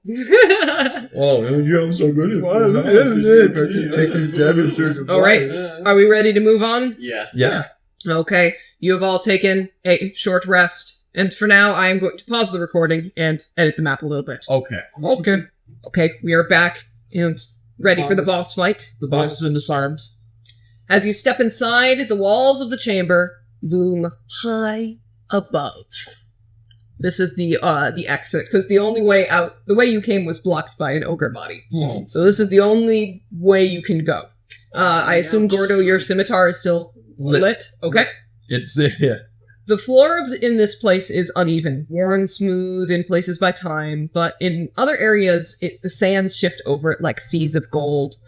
The chamber is vast. Its walls are adorned with worn stone carvings depicting scenes of long-lost civilizations, likely that of Maravash. Soldiers guarding the moon, celestial beings descending, strange rituals performed under the cover of night. You all make a perception check as you enter this room. And Gordo, what did you want to do? Divine sense. Yes. Yes. I would like to detect good and evil. All right. I'd like to use my eyes. So wait, are you using divine sense or detect good and evil? Because those are different. It says divine sense as an action you can detect good and evil. Oh yeah, those are different. Completely different. It's spells. weird. There's a spell that does that. Too. Yeah, Okay. I know. Basically, just. Do you But wanna it's take a picture? divine. It is divine sense. Oh, hey, Mocha. It says anything affected by the Hallow spell or know the location of any celestial, fiend, undead within 60 feet that is not behind total cover. Okay. Yeah. Let's use it. Perception check. Can everyone roll that perception Yep, check I'll for me? roll. Thank you. What'd you get? 4? 4. Very nice. I can see with my eyes. So I still get the perception check, right? Yes. Okay, 15. All right. And Iraj? 12. 12. Okay, so Gordo, you're the one who gets this. The sand in this room is alive in a way you've never encountered before. At the center of the room, beneath a broken archway, something stirs. You feel it rising from the sand. Right, I'm going to give you all advantage on initiative because Sweet. Gordo. Everybody saw that step coming. back. Oh no! Lost. Rising from the sand like a mirage in the moonlight, the figure begins to take form. Its shape is faint at first, but gradually becomes more defined. It's the Wraith! Oh, is it no. your Halo? Whoa. No. Oh, we're not dealing with a battle tank? No. That'd be pretty cool, though. Oh, we're dealing with a ghost, my bad. Yeah. All right, initiative. What'd you all get? Oh, sorry. yeah. Pardon me. I was waiting for somebody to say it.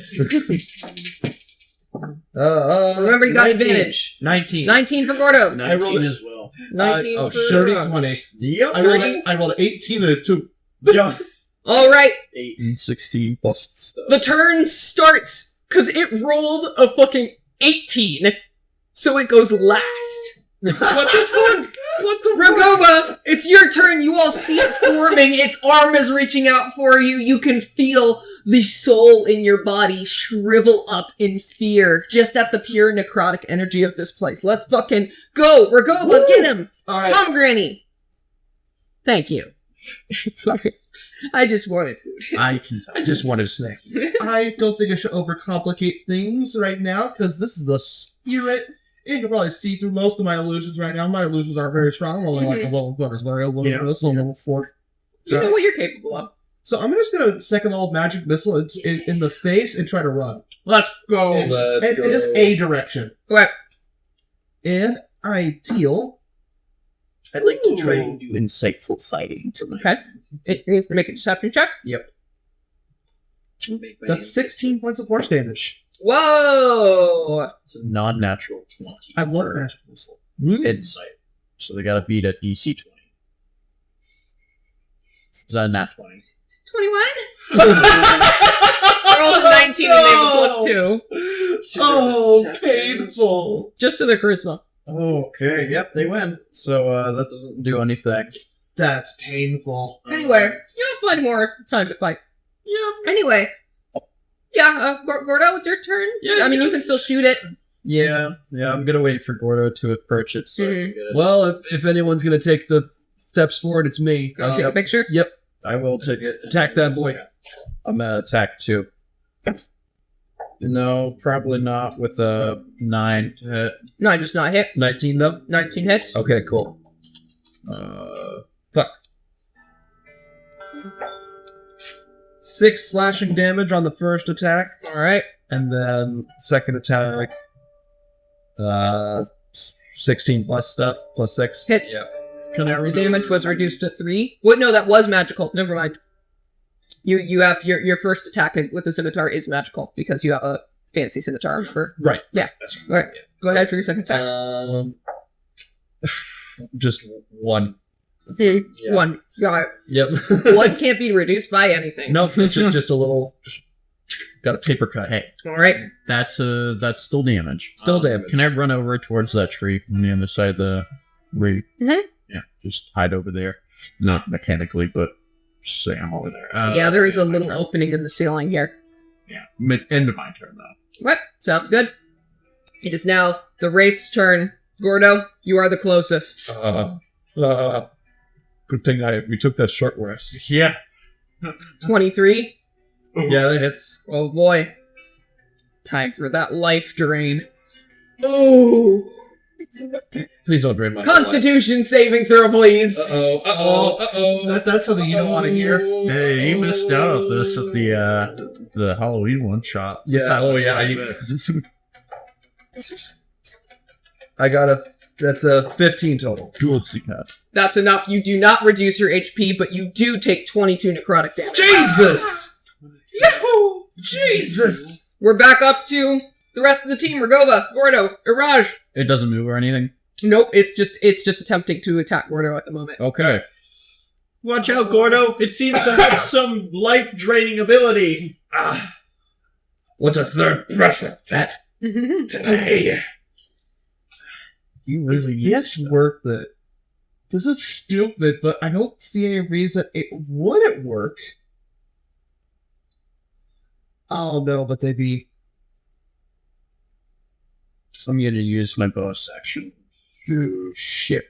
Mm-hmm. Yeah, I'll shift again. Oh no, that wouldn't work. And then I will shoot the thing again. Okay, sounds good. Sure. Yeah, my abilities are kind of limited here.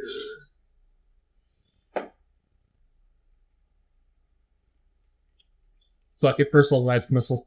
You have good instincts. If nothing else, magic missile is always going to be your friend. Josh, what'd you get? I got a 12. 12 does not hit. Anybody else want all the granite right now? So you get 3 up. Yes. I am my turn. They're sad. 9 force damage. 9 force damage. Yep. 2+1 with all 3 of those bolts. Okay, sounds good. Gordo, you attacking it? Yes. Actually, can I drink my potion of greater healing? I took a lot. As a bonus action, yes, but you can still action attack. Okay, cool. Just you'd only be doing 1. I'm down to 4 HP. All right, go ahead, drink that. Okay. You're judging me a little bit. All right. What makes you think that? Because I rolled 1 die for my magic missile. All right. So I don't 2, So I can't really 1, 1. say if you're wrong or not. 3, But I can't. 2, 5 plus 8 plus 4, Like 12 HP. Well, you get 12 HP back. Cool. All right. All right, now make your 1 attack against the Spectre. Okay. Sorry. Let me just add the HP real quick. That was 12. Or I shouldn't say Spectre, it's a Wraith. Yeah. I said Sand Wraith. Back up to 16 and attack. Does a 15 hit? 15 does hit. All right. Are you going to smite it? You know, might as well. Yeah. Let's smite that bitch. Get the and ooh, maximum slashing damage. No. So and that is still just the D6 plus 4 is that D6 doubled. Let's smite. The D6 is not doubled because you didn't. Right. Okay. But- Okay. That's right. yeah. Okay. Getting all that shit confused. My bad. But that's 10 slashing damage with 3 plus 7, 10 radiant damage. Okay, so a total of how much damage? Oh, that would make 20 damage total. Yeah. All right. All right. Yeah. Its form is struggling to stay together, but it is still its turn. Cool. So instead, what it is going to do is vanish into the ground. Oh, Yeah, I love it when It is does going to that. end its turn within an object, taking. Very sad. You ever seen one of these things die when they try and go into an object and hide there? It's so funny. Well, how are we going to get the stuff to, like, prove it? Okay. It's like Gmod ragdoll physics when they die in an object. It's all of your turn. All right. Our turns again. I would... Fuck it, I'll just, since they're not here, I'm gonna minor illusion... Just another person. Another, like, mercenary. Saying, oh. where'd he go? Where'd the spirit go? Where is the spirit, fellow mercenaries? I hope no one kills me and hurts me. You know how, like, in The Matrix, when you pay too much attention to the NPCs, they get really, like... Oh, wait, no, it's Inception, where you pay too much attention to the NPCs and they get really fucking angry. Yeah. Or, like, they just start breaking down. I imagine, like, when you stop focusing on your illusions, they go, oh, God! They just start crying. I'm sorry, if I don't pay enough attention, they start to get sapient. Or at least something that resembles sapiens, I'm not sure. Right. All right. So, Gordo, do you want to hold your action to see if it comes back? Could I potentially heal some more with my lay on hands? Yes, you can. How many times can you... I didn't use it. I said I would use it, but then we were going to take a short rest. Oh, and I was okay. like, Yeah, go ahead and I'll use it. just wait. So I'm going to use Yeah, go ahead. 10 of those lay on hand. I have 20 total now. So I will apply that and take 10 points of healing as it's an action. Checked it was action. Back up to 26 again, the magic number. Yo. And then I guess I would have a bonus action. I mean, am I just sort of waiting for it to pop back You don't up? know where it is. Yeah, so it's like You do a little jig? okay, do a little bit. Let me just.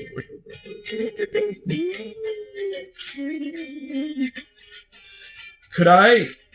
Oh no, that's an action. I was gonna see. Yeah, okay, that wouldn't work anyway. Divine sense, because it's behind tool cover technically. Yes. So, yep, no, I can't do anything else. All right. Anyone else?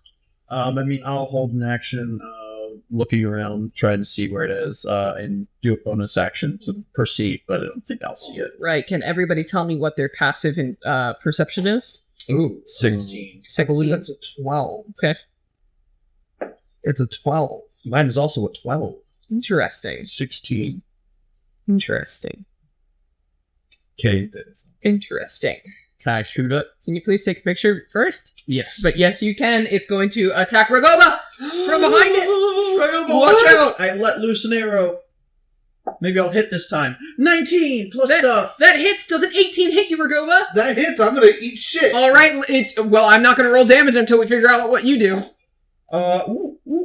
9, 12 plus 3, 15, but that's probably reduced. Non-magical. Yeah. Okay. So 7 damage. 7. That's not quite enough to kill it.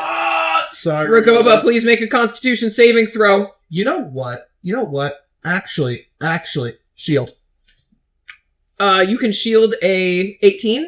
I can shield 18 because my AC is 14. Okay. 19, baby. You were about to fucking get hit with 26 necrotic damage, but you stop it. I had 24 HP. Good thing I remember I had shield If you prepared. would have failed the con save, you would have just died. I gotta roll the con save now because I'm just to see what happens. Okay, let's see. That is a 22. Okay, all right. He's fine. All right, Ragoba, speaking of, it's your turn. That would have been funny, though. That would have really fucking died instantly. Alright. Spooked to death. Just second level magic missile. Okay. I'm just going to say that's unnecessary. How do you want to do it? Whoa. He wants to tell me damage. Yeah. Max damage. So, how much is that? 5 times 4. Yeah, It had 6 HP. I probably should have designed a level 1. Anyway, Anyway, how do you want to do it? just it comes from behind me, taps me on the shoulder. It's clear it's trying to like grab me, and like I jump so hard, it's like a Scooby-Doo scene. And then tapping on my shoulder, and then I'm like, I just fucking. Just blast. And by the time it's dead, you're still blasted. Blast. You just do some double tapping, just like. All right, so it's dead. Alright, it leaves something behind for us to collect, though, right? Yeah, make a perception check. Let's see what's going on. What token you might bring that. What's happening? What's going on? Terrifying. 17. Sure. 17. Okay. 5 or 4. That was a close one there, Ragoba. 5. All right. So you two are like, perhaps we can just get some of the sand from the wraith. That's enough proof. It's right. Meanwhile, you, Josh, you find among the scattered remains of the room, you find small, smooth stones with faint carvings, possible tokens of the people who had died, to bring back to y'all. That I'll collect a couple of them, or quite a few, and kind of go over. Is there anything remaining of the race in terms of like actual body? beyond the bad vibes being gone now. But you do have proof that you found the people, I guess. We're not dead. That's pretty cool. Yeah. I gotta say, that's doing great. Yeah, you want to get out of here now? I would love to. Absolutely. Yeah. Just bad vibes. One last prayer to Khaldun before we leave this area. You know, pray up to the moon in the sky above, and hope that this place is sanctified in the future. Yeah. What a good boy. You pass... I'm like a little religious, but not that religious. Yeah, you pass the token to Yalda when you meet up with her at the edge of the dunes. And she just kind of goes, "It is done." She reaches into her satchel and pulls out a pouch heavy with coins. Her shoulders slump in visible relief. "May the gods bless you for this. There are fewer and fewer safer paths through this desert. Perhaps this will buy some time, if nothing else." And then she, 75 gold pieces, hands it over to all of you and says, "You can keep the talisman. You'll need it more than I." Okay, thank you. Oh. We split it up 25 each. Yeah, 25 Sweet. each. And the talisman, I assume, is just. It's a not magical item. Nope. Yep. I get a talisman. Yeah. It's a talisman. It's also the middle of the night in the middle of the desert. You guys want to set up camp? Yeah. A little bit. Survival check? Yeah. I'm decent at survival. Make a survival check. Yeah, I'm like flat at survival. Yeah, me too. I got a 14. 22. 14. Okay. We're doing good. I missed 16. Interesting. All right. But Dewey survival checks were never an issue. Yep. It's just roll and win. You guys find, and you want to get some more trees to put on it, Josh? You guys find a nice little place to rest for the day. Yay! They're knocked over. Where? That's There's a lot of trees. There's too many trees. Oh, wow, you didn't specify.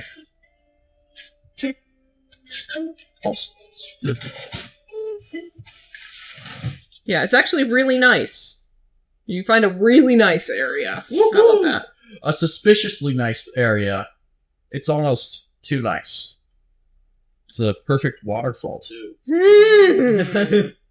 Anyways, so, as you all set up camp, the wind carries grains of sand that sting like tiny needles as the sun is finally completely gone at this point. It's pitch black. The desert stretches into a swirling void. There's nothing more now than dust and shadow. The mild sandstorm that rolls over is mild and not deadly, but it's enough to cut your visibility down to just a few feet. The air is heavy as you work. Like, sometimes you can almost hear it scream past your ears.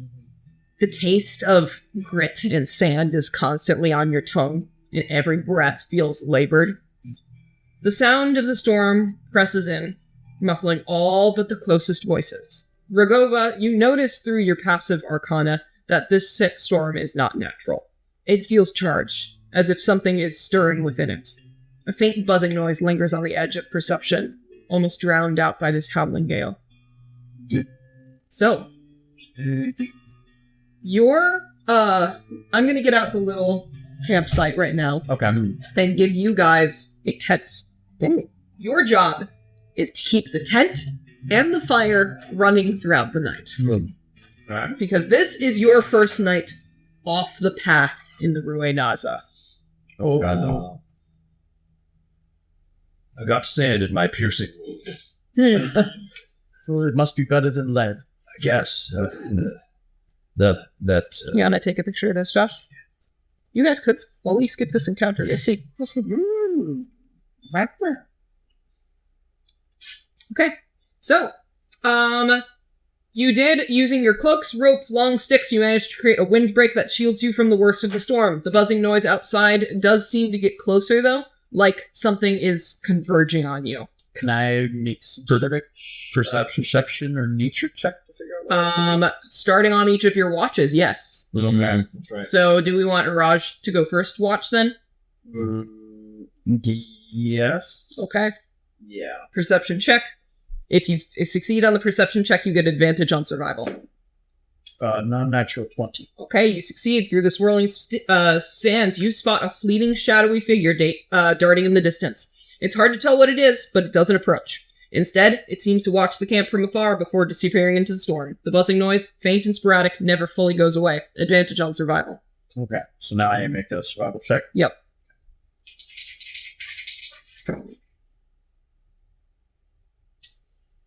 Okay. So I rolled a natural 2, and then I rolled a natural 3 for a total of 7.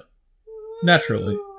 As you are lighting the fire, the wind catches a spark and scatters it. For a moment, the fire dies down, plunging in the camp into near total darkness. Can you all make Constitution saving throws? Oh my if you God. fail, you get an exhaustion point. Oh god. Okay. Josh just went back in time for a moment. Okay. Raj, no! How's a 16? 16 saves. Oh, 6. Fail. Plus 3. Fail. You failed. Yep. All right. Whose watch is next? I guess mine. Mm-hmm. Yep. Gordo, can you please make a perception check? Yep. Exhaustion roll. Yep. 14. 14. Gordo, you hear it first. A low droning buzz coming closer. Now that there's no lead in my ears. Like a swarm of flies. You catch a glimpse of a small winged creature fluttering on the edge of the fire's light before it darts away. The sand seems to twist and writhe unnaturally around it. Make your survival check with advantage. Okay, cool. Don't fuck it up like me. That's a flat roll for me. Mm-hmm. Oh, sweet. I got an 18. Fantastic! With a quick adjustment, you tighten the ropes holding the shelter together for your part. The fabrics are flapping violently in the wind, but it holds strong, offering a little bit of a sanctuary from the biting sand. Thanks, Gordo. Woo! All right, Ragova, it's your turn. All right. Perception check. Exhausted. Can your help you? I suppose. I Look, the guess. visibility is really low, but I do believe It's still better. I do believe they have It's a plus 3 to perception compared to my Right. plus 2. yeah. I'll say yeah. You can give help. Okay. So would that just be a flat roll at this point? Yes. Flat roll the plus 3 Yeah. to the bird. Let's go. That's a 13. The buzzing grows a little bit louder. Your Majesty is perched nearby, but it's getting frantic. You see a pair of glowing eyes peering through the storm, only to vanish quickly as they appear. Your Majesty, leans in and goes, "Uh-oh." Oh no. Please make your survival or Arcana check with advantage. I would love to make an Arcana check over the survival check. Wait, I have no clue. It's to keep the fire going. Oh, true. Yeah. My idea was to cast light on the campfire, so that way if it goes out, I'll immediately be able to find it again and run over fireball or prestidigitation. Okay. Hold on. That's a 9. Oh, you have inspiration though. I do have inspiration. I'm going to use that inspiration. Thank you for reminding me. good choice. Do I roll one additional die, or do I roll... Roll one. Okay. I think because advantage just inspiration just gives you an extra dice to roll, right? I believe so. Much better. 22. With a flick of your wrist, you conjure a small illusory flame that dances above the fire, adding warmth and light without using more kindling, essentially. It staves off the chill and keeps the fire nice and steady. Yeah, congratulations! You didn't. You were about to trigger it right there by failing it, but Thank you for reminding me. wow, you guys made it. Oh, hell yeah. Okay, sounds good. Now, You all have, at this point, pulled out the map that Tejas gifted you many days prior. Mhm. You should be nearby it at this point. Raj, you know maps more in a studying sense than a practical sense. Mhm. So you and Gordo are working together to make sure that you can actually get there. Because of that, I'll say you have advantage on the survival check to get there. But in the meantime, Gordo, do you have anything you want to share with your Yes, friends? yes. So Gordo walking in front of everyone dramatically 17. So 21. very nice. 21. Dramatically pauses for a second and he says, "There's something I need to tell you all. That drunken night, I had an interesting encounter. After I sneaked out of the party a little bit. Oh. I'm no good with parties. It's You must have. Someone must have caught your eye, right, Gordo? oh, I wish. Well, not in the way you think.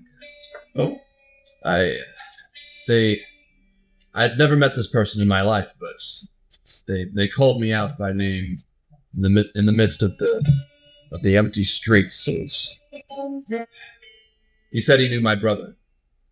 And not just that, he knew where he was. Was he? I don't know. I never seen him before, but he seemed to know me very well, as I guess people tend to do.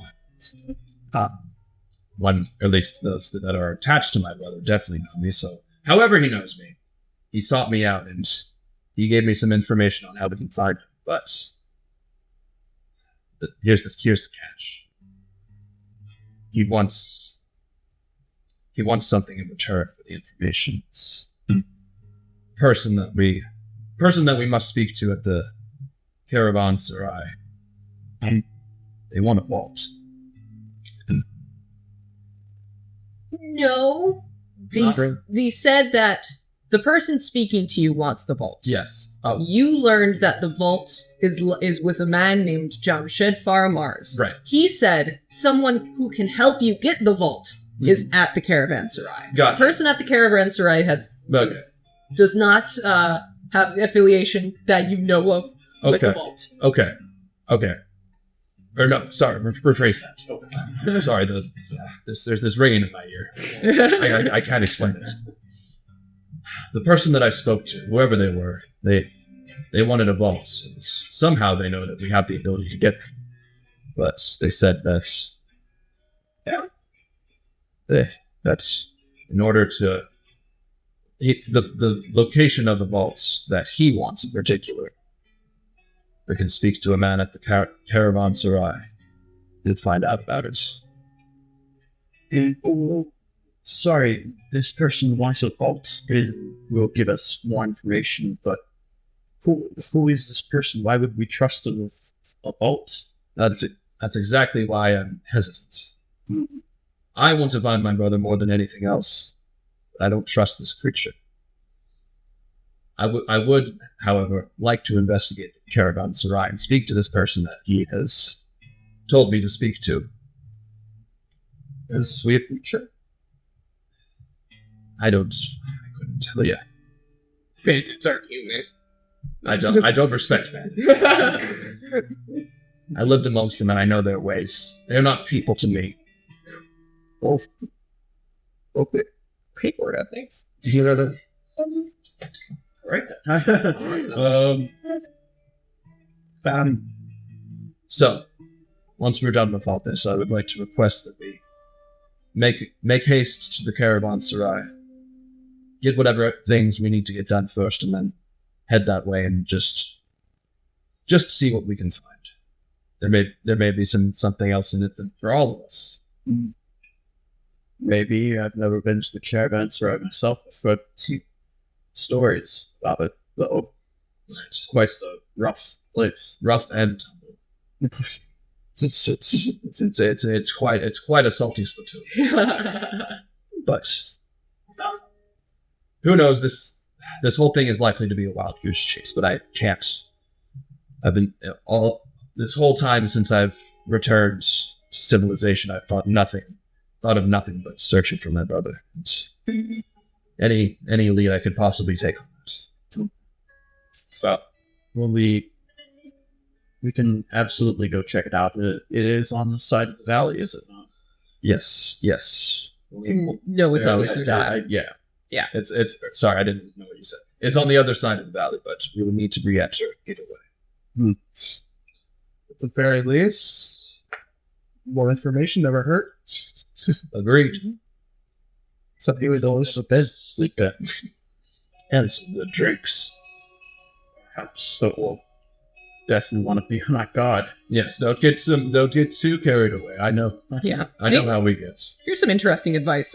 If you want to avoid more combat, you can just take the main way across the bridge. So when you do cross the valley, I've spoken with Josh a couple times about this. If you guys want combat, you take it off-road. If you want a social encounter, you take the main road. So because you guys are exhausted, keep that in mind. You're about to walk into a new area. I would say main road. Well, and Raj should push for that. Okay. With exhaustion. And that would be done after this. Okay? Yeah. We all ready for Tejas' mission? Mm-hmm. Okay. The sandstorms of the Ruinaza have quieted as your party arrives near the location marked on Tejas' map. Sharp outcrops of rock jut out from the dunes. The ruins themselves are mostly buried beneath sand, with only faint remnants of stone walls and a half-buried entrance. The air is dry and still, carrying the scent of something rotting just out of sight. Would anybody like to make a perception, nature check, or history check on the ruins? I'll perception. I get disadvantage in all of that, so... Yeah, everyone who is exhausted gets disadvantage on the checks. Gordo. Gordo never tires, although he 14. He only Okay, rolled 14 8. for what? Perception. Perception? Okay. 8 perception. 4 history. Interesting. Okay, so, for the perception, tracks lead in and out of the ruins, large padded footprints mixed with the signs of clawed hands dragging across the sand. Something smells, too. Musty, unwashed. I smell sadness. The smell smells. Smelly. No, I bathed. No, it's not me. You want to do divine stun? Yeah, let's do that. I cast divine sense on this whole entryway. Mm-hmm. We get trips. So what you notice is, strangely enough, these ones don't appear haunted. Just smelly. Oh, okay. It's pretty cool. It's just normal horrors in here. No, sweet. Melee pours beyond our comprehension, Lois. Oh, man. I smell corpses, Lois. Yeah. Jesus. Okay. I say let's get started, shall we? Do you all want to sneak inside? Yes. All right. I'm great at Josh, would you mind adjusting the camera and pointing it at this?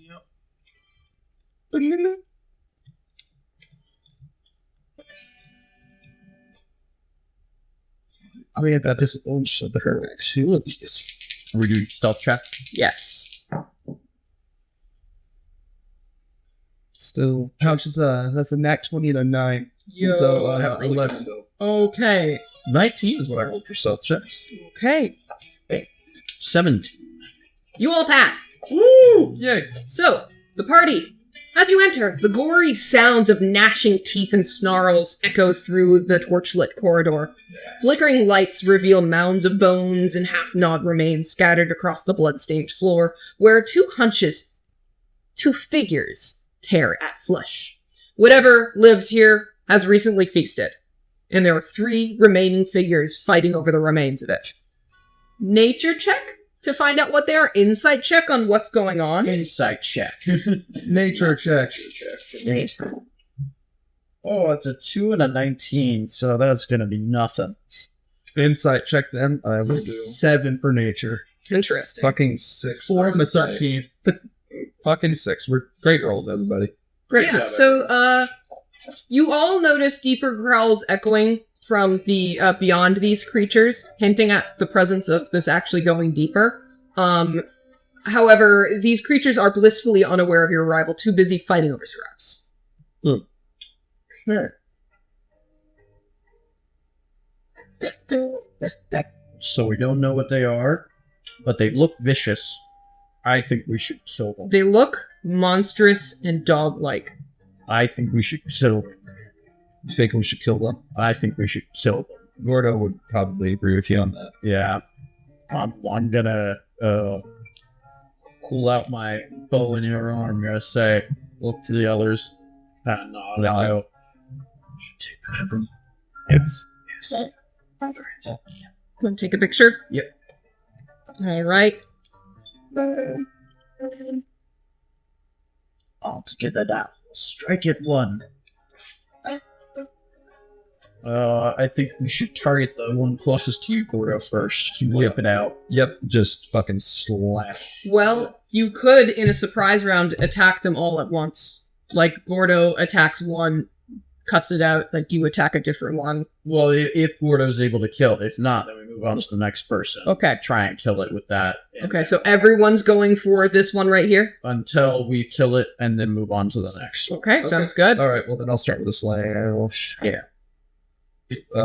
There's a 10 to hit. A 10 does not hit. Damn. I think it's time to roll initiative Yeah. because the gnolls... Well, hang on. Everyone else gets their surprise round attacks, though, too, right? I 'Cause mean, we're all doing it at the same time. If, like, the guys... you can try, but it doesn't have advantage otherwise because they're not unaware anymore. They just they have exclamation points above their head now. I slashed and that Yeah, was enough. They got Metal Gear Solid alerted. Yeah, Mhm. exactly. All right, well, well, does a 17 hit at least? 17 does hit. Okay. Everyone roll initiative. Now roll initiative. that is going to be 11. 11. That one takes 12 points of piercing damage. Okay. And now I roll 12.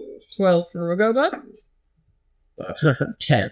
And then 10 for Iraj. Alright, so one of the gnolls took how much damage? 12 points of piercing. Okay. It's bloodied, but it's still up. This gnoll here is gonna go first, jumping over the bodies, letting out a cackling hyena cry as he lunges to Gordo and makes their attack. I'm gonna say he's gonna bite. For a nat 20! Oh no! You're lucky it was only a D4. So, 4 damage. Okay. That was a lot more terrifying than I thought it was gonna be. Yeah, apparently for some reason it's a D. Their bite is, they only get one attack and it's either a bite, spear, or longbow, and the bite only does a D4. Huh. So, anyway, that's its turn, but you did get lunged upon. Ragoba, it's your turn. And Gordo and, Iraj. Oh, we're all together. Mm-hmm. Alright, You wanna take a picture?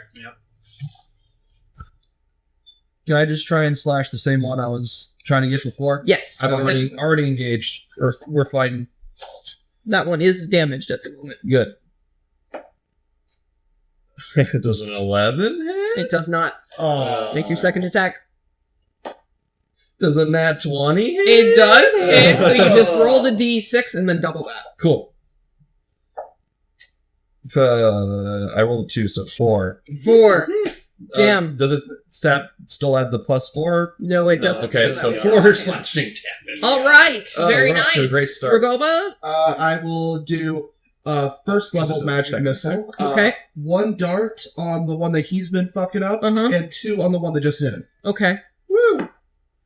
So that is minimum damage. So 2 damage to the one he's been hitting, Yep. and 4 to the one that just hit him. Man, he's a tough cookie. He's still up. Okay. Raj, take him out. Do I take out the one who's really badly injured, or do I? Actually, pardon me. Yeah. Yeah, that's true. I'll target that one. I'll shoot him. About 19 to hit plus stuff. Okay. 26 to hit. Yes. Sneak attack. How would you want to do it? Whoa. He had 4 HP. Yeah, I do a little bit over 4 HP, 12 more damage. Try it. And I just shoot him through the side of the through the side of the rib cage or something. You know, right under its armpit as it's like. It just lets out like a. Yeah. Yeah. All right. That'd be cool. Up next, Yeah, I thought that was a little neat. Like Noel shooting B. it in kind of a way because it's so boring. he's going to use his longbow and it's going to shoot Raj. Oh no!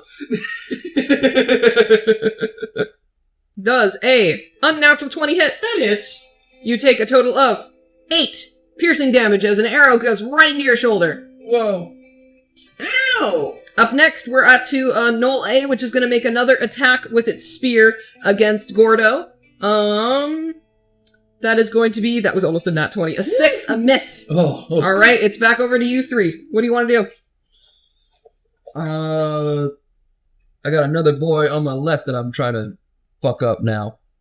If the other one is down. So, yeah. It's the Knoll, right? Yes, this one. Yes. Attack. All right, go ahead. I've needed an excuse to use these minis for years. Hell yeah. It's 15 hit. 15 does hit. Cool. Maximum slashing damage of 10. Yo, 10. Second attack. Second attack. That's not gonna hit. It's a 9 total. It does not hit. Forgoba, what do you want to do? Right behind the archer knoll, Mm-hmm. minor illusion, and it's just gonna be a dude.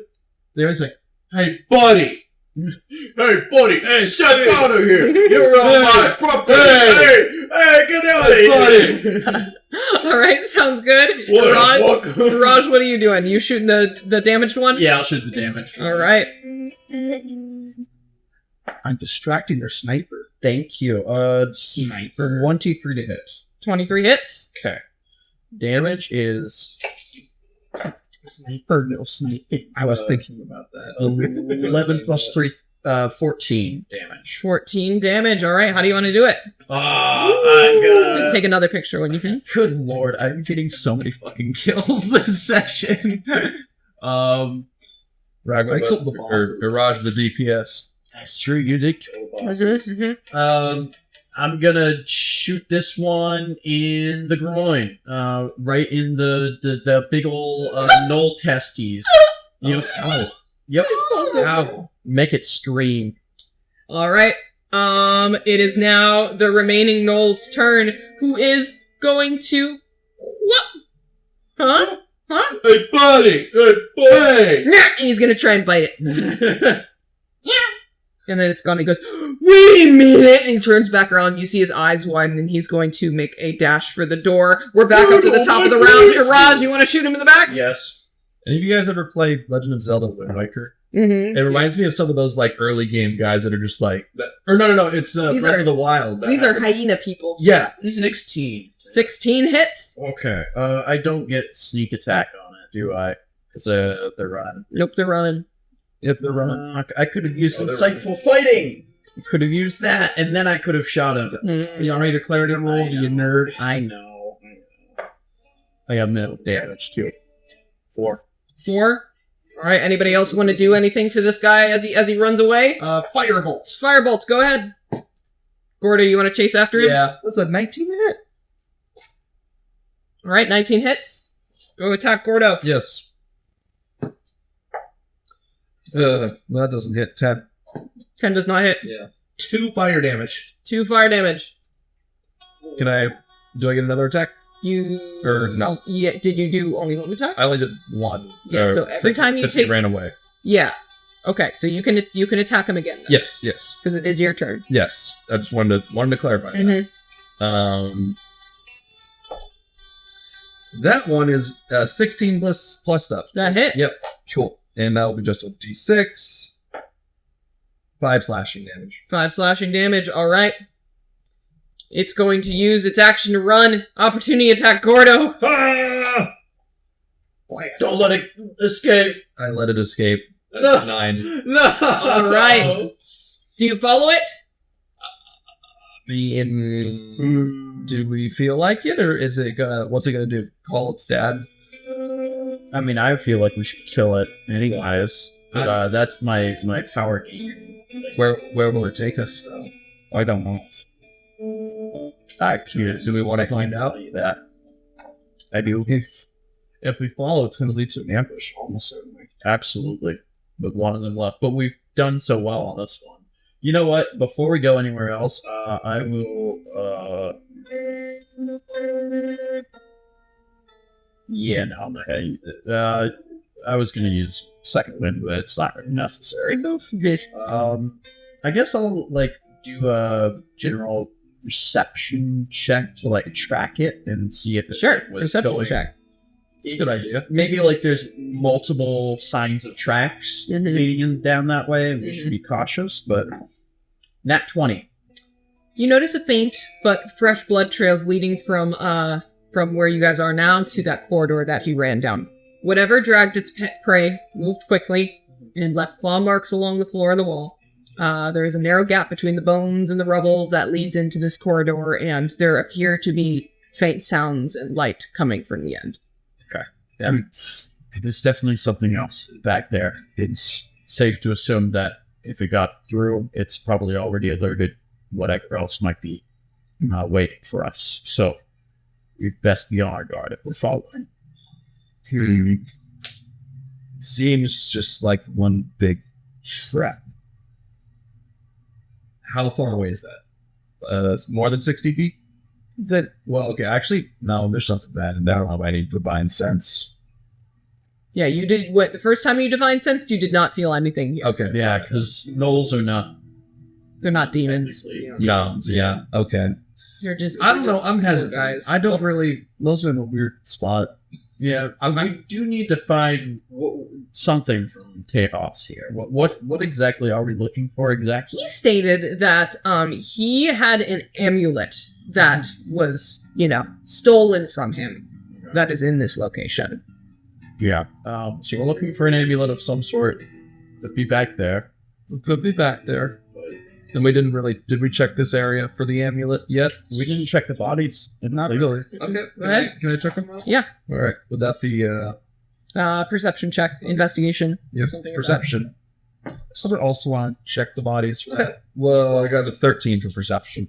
Unfortunately, you do not find anything other than junk. These people have been eaten. It's quite literally the bodies are just bones at this point. Okay. You pray a Knoll didn't eat it. Okay.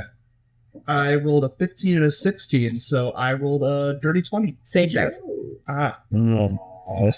It's almost like you gotta go deeper into the dungeon. I think we go deeper into the dungeon. I guess we gotta advance the plot. No, actually, I think the best way to advance the plot is to go back to the Caravanserai, so we're just going to wait now. You can always come back here later. That's We don't have to ever come back here at all. Yeah, fuck Tejas. Fuck Tejas.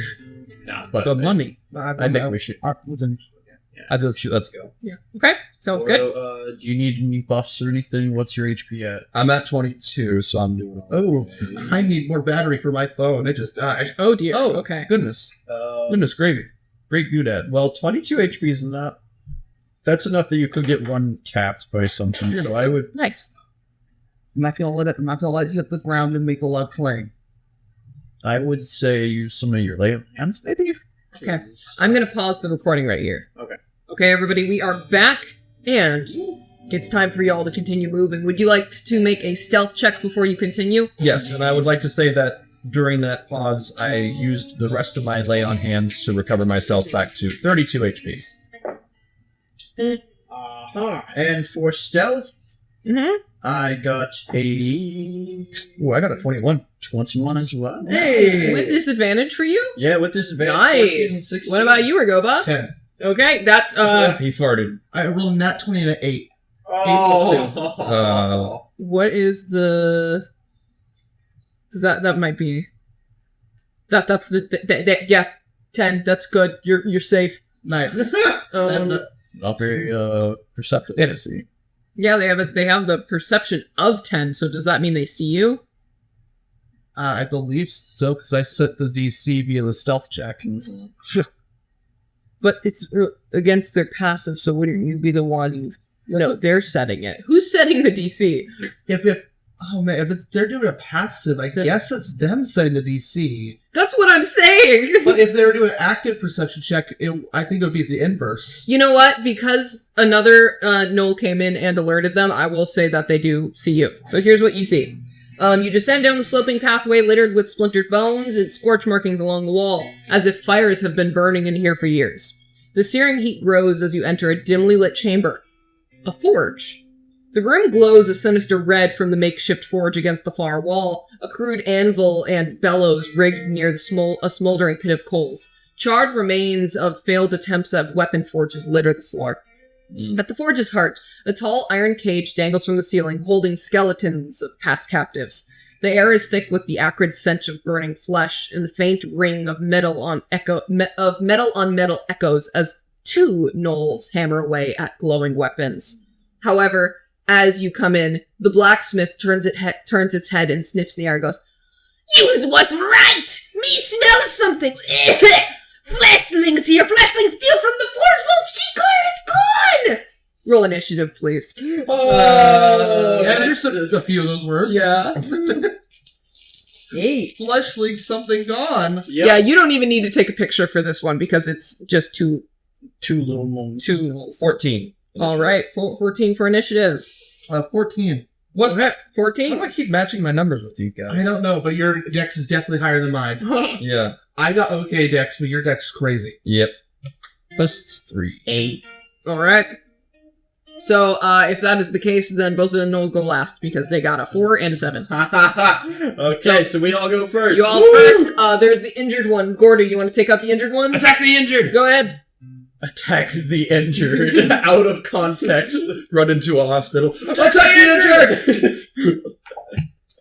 Walks into the cancer ward. Attack the injured! No. Does a 10 hit? 10 does not It hit. does not hit. Second attack. Second attack. That weaker one.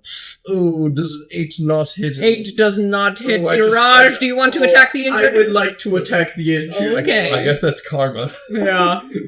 Natural 1. Oh, that misses. Okay, I've wasted my turn.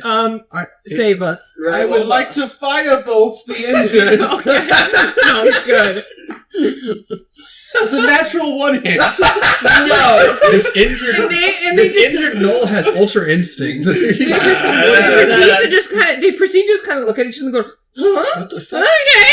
And one is going to attack Gordo with the spear. The other one's going to pull its longbow back and attack Ragoba. Oh no. No. All right, longbow against Ragoba. Ragoba. Does a 19 hit. Yes, it does. You take a total of 6 piercing damage. That puts Meanwhile, 18 HP. you, Gordo, a 9 misses. Yes. Okay, we're back up at the top of initiative. Go ahead. Try again. Attack the injured! Attack the injured. Yeah, you got this time. I'm just going All right. to try and kill the injured. I don't want to kill the injured if I can help it. Okay, that's better. That's a dirty 20. That hits. Cool. Alright, first attack hit. That's 8 total slashing damage. Woo! Second attack. Second attack, and it's gonna be that's a nat 1. Attack the injured. I mean, if we're doing a block initiative, my damage is going to be lower. I Yeah, think it'd be maybe you better if should I do it. that. I Okay, think go, you go, should. go, Yeah, Ragoba, go. I'm going to burn the injured with a firebolt. Is that 8 or is that the 3? That is the 8. 8 plus 5, 13. That does not hit. God damn it! I shoot the injured. Yeah, that fucking hits. 22. Yep, that hits. Nice. How do you want to do it? How do you want to do it? Fucking Araj taking all the kills. I did 17 points of piercing damage. Nice. It's very dead. Yeah, and then I don't know how I describe this one. There's been too many kills this session. It's just a Right through the eye. Yeah, right through the eye on this one. All right. It's the next Noel's turn, who this time is going to want to be the messenger. He's gonna run away. chase. All right. End of his, God, end of his again. turn. Try again. Try again. He's running away. Get him. So I can. Me too. Yes, everybody. Run up and attack. Yes. Firebolts. Mm-hmm. Firebolt. Does an 18 hit? 18 hits. Awesome. Does a nat 1 hit? No, it does not. 22. 22 hits. 9 slashing damage. 9. Okay. Second attack. Firebolt is just killing me. I hate Firebolt so much. I love Firebolt when it works. 17 to hit. 17 hits. Cool. And then there's G6. 9 piercing damage. 9 piercing damage. And we're finishing off with a whopping 3 slashing. How do you want to do it? Oh, okay. Oh, so, yeah. so it's just like a one tiny little. It doesn't go in too much, but it gets the back of his head. And he Just- falls over. Okay. Okay. All right. At least Well- we didn't let that one get away. Well, now the forge is clear. Would you like to investigate? Yes. Yes. All right. Forge rocket. You can walk over to the 4. Well, you can walk over to the forge, and then you can look at things in the room. So, history check to figure out who these gnolls might be. Arcana to figure out what the forge is. History to check out the blueprints. Investigation also check out blueprints. All these goddamn intelligence checks, like they're all -1 for me. Yeah. These are all +0 for me. And you have disadvantage. I do have disadvantage in it. I'm gonna check out the blueprints. Okay. I want to +0. check out the forge. Okay. Are you investigating? Or Double 13. I know. 13. Whoa. Alright, I'll do And that's your That's investigation of the blueprints. okay, sure. We'll get to you in a moment. I'll do an investigation check then. It's just pretty much the room, I guess? Well, no, why don't I'll give you a history check with advantage because you're identifying bandit activity. Okay, alright. I learned about that. I studied it at the library. I'm doing the Arcana on the forge. Yes. So that's a 9 though. Okay. So You don't know who these gnolls might be. I have a poor reading comprehension. 10. Okay. 7 + 3. The forge is clearly magical, but you cannot identify anything other than it being enchanted. Meanwhile, you, Iraj, you notice these details are extremely nice. Like, the blueprint is pinned under a pile of scrap metal, surrounded by drafts of previously designed weapons similar to this one that's drawn. The parchment is marked with a brutal-looking diagram, detailing an upgraded version of a weapon, a massive, jagged flail with chain links heated to searing temperatures when activated. I would like to. Hey, I'll tell Ragoba about it, and I don't know. I mean, that's such a cool weapon, but like, I would not use it ever. Steal the blueprint? Do you want to steal the blueprint? Yeah, I kind of do. Okay, you put it in your pocket. Yeah. Hey, Sorry. I got to figure out more about this blueprint later for sure. Okay, then let's continue. You want to keep going down the halls? Oh yeah, we'll do Stealth check. Yeah. Stealth check. I'm famously great. Yeah, this is not going as well as the goblins. Nah, but 17. 17, alright. 18. 18, alright. Okay, alright. +7. You have to It does. you have to pass 10. 10. Okay, you know what? Because it's passive this time. Because you Yay, didn't make it. they didn't alert him. Yay, we got 8 it. + 2. As the 10. party exits the forge, they are met with a wide passage. The air here is thick and heavy, almost suffocating, filled with the sound of clanging. Metal on metal. The chamber is dimly lit, and there seem to be braziers along the wall that cast shadows lined with shackles and rusted weapons. Tall pillars adorned with bas reliefs depicting ancient warriors in battle stand as witness to the gruesome tests of strength that are taking place here by the gnolls.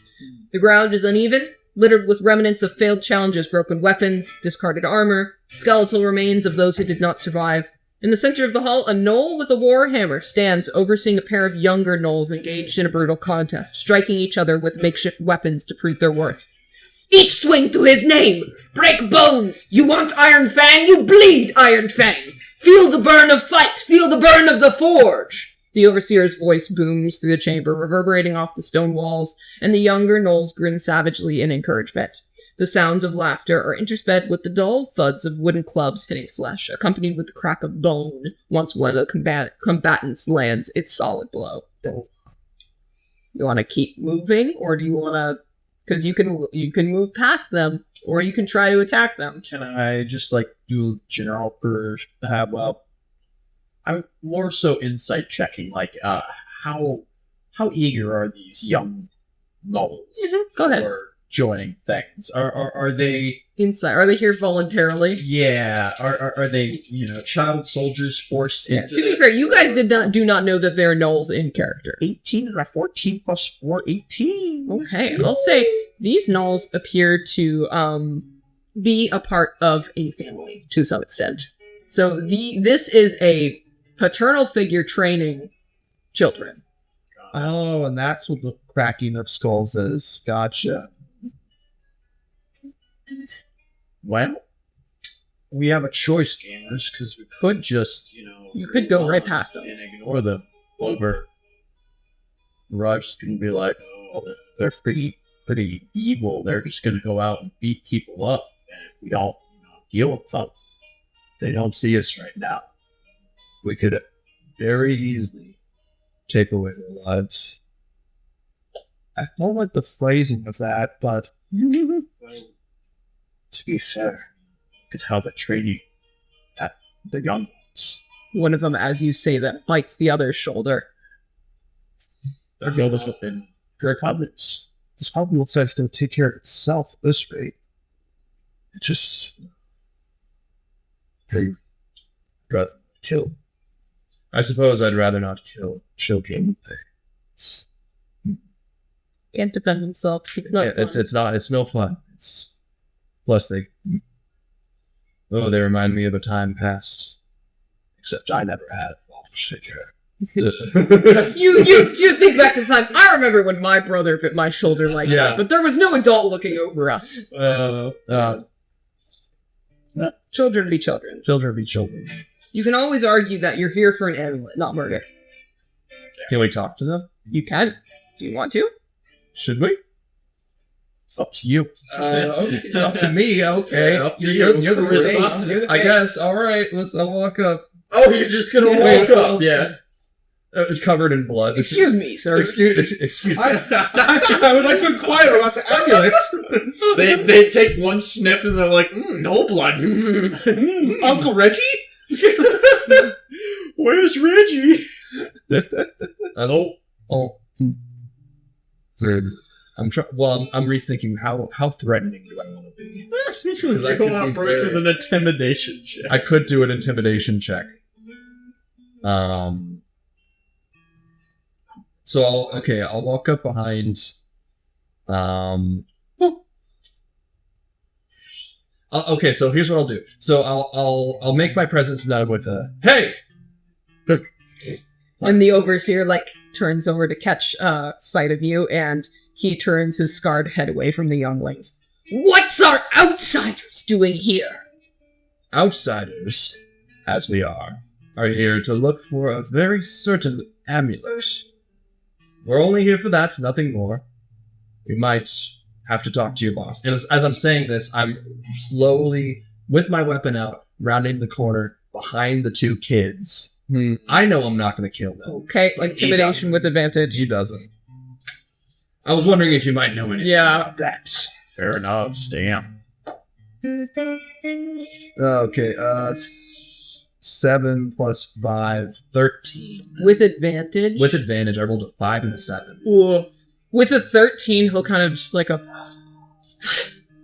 put your weapon down. Come, speaks to mother. Mother, you say? Yeah, and he'll nod his head and take you down the hall. The two kids, they have their little clubs in the door as you walk by. The air shifts as the party approaches the final chamber. A large space filled with flickering torchlight and the heavy scent of incense mixed with sweat. The atmosphere is charged compared to the brutish trials that you've just endured. The walls appear to be adorned this time with crude carvings of Knoll warriors and their conquests, celebrating their ferocity and strength. At the far end of his chamber, a stone altar rises, draped with tattered banners, bearing the sigil of a iron fang. A snarling stone hyena head with pointed iron teeth. Surrounding this altar, Knolls stand vigil, their eyes narrowed and watchful, fingers twitching near their weapons. At the center, there is an elderly Knoll shaman with matted fur and a black stone necklace. One of the Knolls pleads with her on his knees. Black necklace. Rather than the amulet. Probably. All this blood would not happen if Shikar here chase new mate while we's get slaughtered. The shaman's brow furrows a little bit and her sharp eyes sparkle in the torchlight as she turns her attention to the kneeling warrior. Shikar busy young pup. He trades words with other packs, make strong alliances. Our way not just, as she gestures in a wide arc. The hunt. We much more complicated. The Knoll warrior pushes himself to his feet. But trade words. Maybe trade hips, not words. Trade groins. She carved diplomat cock is tired. Maybe we should help with the debts too, Maybe more gnolls need to replace us, And the guardian gnoll standing nearby crosses his arms and he goes, me not get sense for diplomacy. And at this point, another twitchy gnoll lets out a screech and it's unclear if it's saying any words at all. The mother speaks up of like her pups and goes, silence! Outsiders. And she kind of points to you as you enter alongside the overseer. And he nods his head, the overseer, and he goes, Tejas amulet. And you see her face go.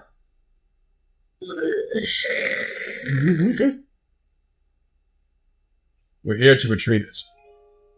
There doesn't need to be any sort of violence or anything like that. Any more violence? Anymore.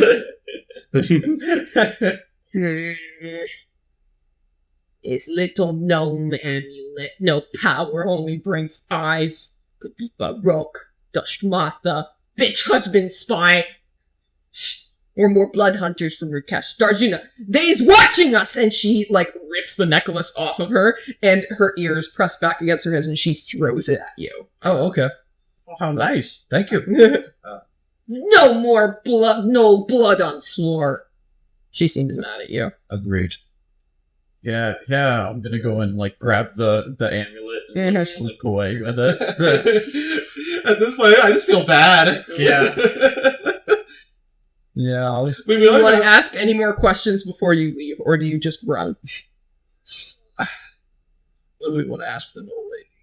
What is this place? As much as Edison would like to ask questions, Rakabot is like, I don't like this! What question would you like to ask? Where do we can ask him? Well, isn't that a good question? What is this place? What is that forge? Yes. What is that forge? Yes. That's a good one. Yes, thank you. It seems to be a burden to you, so I appreciate it. But if you don't mind my asking, what is that forge about? Can you tell me a little bit about it? You enter the Suzandande Forge Shrine, Iron Fang grounds. And she growls a little bit. Iron Fang, you say. Do I know what that is? You can make another history check. Okay. History check. History check. 13. And do you want to make a perception check just to look around there real quick? I got a 13. With a 13, you... Oh, the sign makes, like, it makes sense. Like, the stuff that you've seen. And you discover... Where is it? These gnolls appear to be members of something called the Iron Fang, a cult-like faction of brutal blacksmiths enslaved by Vakashar before his own death. Oh. It seems that this place, as they've stated, is a reignited Suzdande forge, built by cultist creatures to make weapons in the Red God's name in the long past. Rumor has it that when their god died, the gnolls scattered and abandoned their forges, built within old temples like this one. It seems for some reason they're reigniting them. Oh. And what did you get for that I got a 16. Oh, with a 16. Double tens plus With a 16, you notice behind the gnolls there's a scattered and tattered map covered with scribbles and crude drawings revealing a series of locations marked.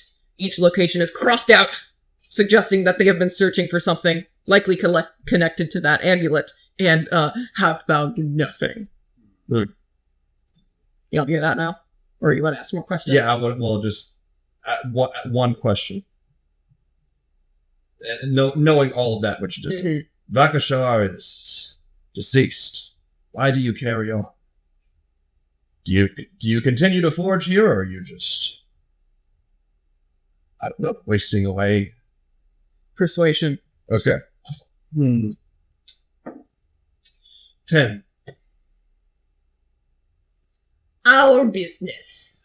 Not yours business. Now get out before flashing blood spilt on ground again. And then they begin to bare their claws. All right. Yeah, they want you out. Yeah, well, let's go. We got the amulet. Good day to you. Woohoo! Get out of here. I don't feel good about that. I feel great about that. I don't know what you guys are talking about. We got to ambush them. Like they seem very willing to talk and all that. Yeah, we didn't need to kill any of them. That was That was completely optional. You guys were. we are not going to a better afterlife. I see. No, I'm going to a great one. Khaldun loves my work. He's a big fan. He's also dead. All right. Well, if that is the case, you did this in the morning, so thankfully for you, it is not dark out yet. You still have time to cross the Red Valley. Caravanserai time. All right. Well, no, it's crossing the Red Valley time first. Well, yeah, but then it's Caravanserai. Yes, and then it's Caravanserai time. So, you guys said you wanted to do the main bridge? Yes. We're exhausted. We're eepy. That's fair. Which main bridge do you want to go on? Lions Gate again? Eternal Way? So last time, Eternal Way, we haven't done. Have we not done Eternal Way? No. No. I want to try something new. Let's try something new. This bridge is so old that it sways. Oh. The party So finds toast keeps you themselves awake. crossing the Eternal Way, a bridge that spans the dry, cracked riverbed of the Red Valley. Layers of cloth and veils cover the faces and bodies of travelers, all trying to shield themselves from the searing sting of sand, leaving only their eyes visible as they squint against the storm. The bridge, a raised stone structure, creaks ominously under the pressure. Around the start of the bridge, Araj, you spot a few figures standing ahead, barely visible through the storm. As the party draws nearer, you see a caravan ahead, slightly stopped, tension rising among travelers. A figure dressed in layers of cloth gestures at another man, his voice nearly inaudible over the storm's roar. The other men seem to be backing away, hands resting on a weapon. A few heads turn and kind of look at you as you approach a little bit. Would you like to do insight, investigation, perception? What's going on here? And I assume you still have disadvantage. Yes. Perception. Check. Oh, you listed investigation as a potential? Yes. 7. 7. Interesting. 14 for insight? Yeah. The situation appears to be a standoff over something that's not immediately obvious. Perhaps a dispute over resources or a more personal conflict in view of brewing. 8. All right. Another thing you notice, though, Iraj, with your passive perception, is you can hear murmurs of conversation. We can't let them through. Not until we know they're safe. The bridge isn't for the likes of you people anymore. Move along. Was those people not directed at? What's the mean? Yeah. Can I make some sort of check to see what the you people is? You can just approach now, because this is what you're hearing as you're approaching the cook. Yeah, as I'm approaching, I'm just looking for who is the you people that they're trying to keep out. What are they like? Well, you're about to find out. The standoff remains tense, and you do get a little bit closer. A man, half covered in cloth, stands at the forefront of this blockade. His arms are missing. His sleeves are hanging limply by his sides, revealing raw, mangled stumps that were wrapped in crude bandages. He is held in place by 2 figures, Mezaraki guards by the looks of them, who speak in harsh tones.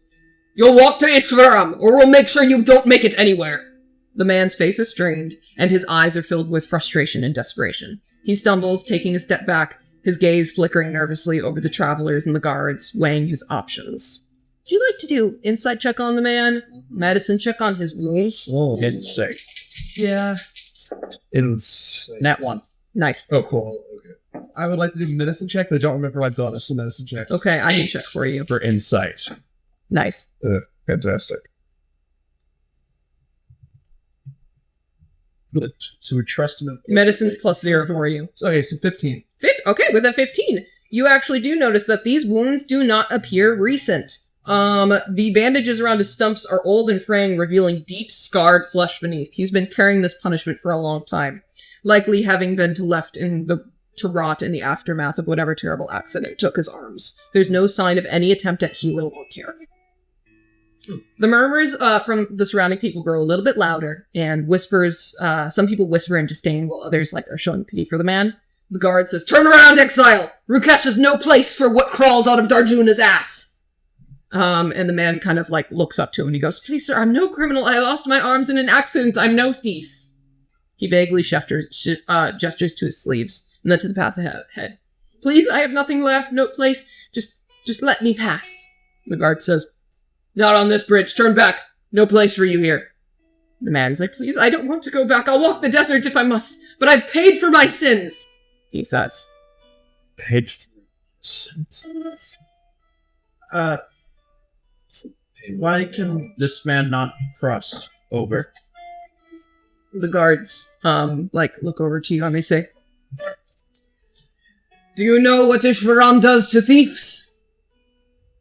No. "They chop off their hands." And he points down to the man who just appears to be, like, on his knees and, like, in front of them. And he says, "This is an exile from Darjuna, or likely Ishvaram, trying to make his way into Rakesh. We won't accept people like this." He's trying to cross into Rakesh. Okay.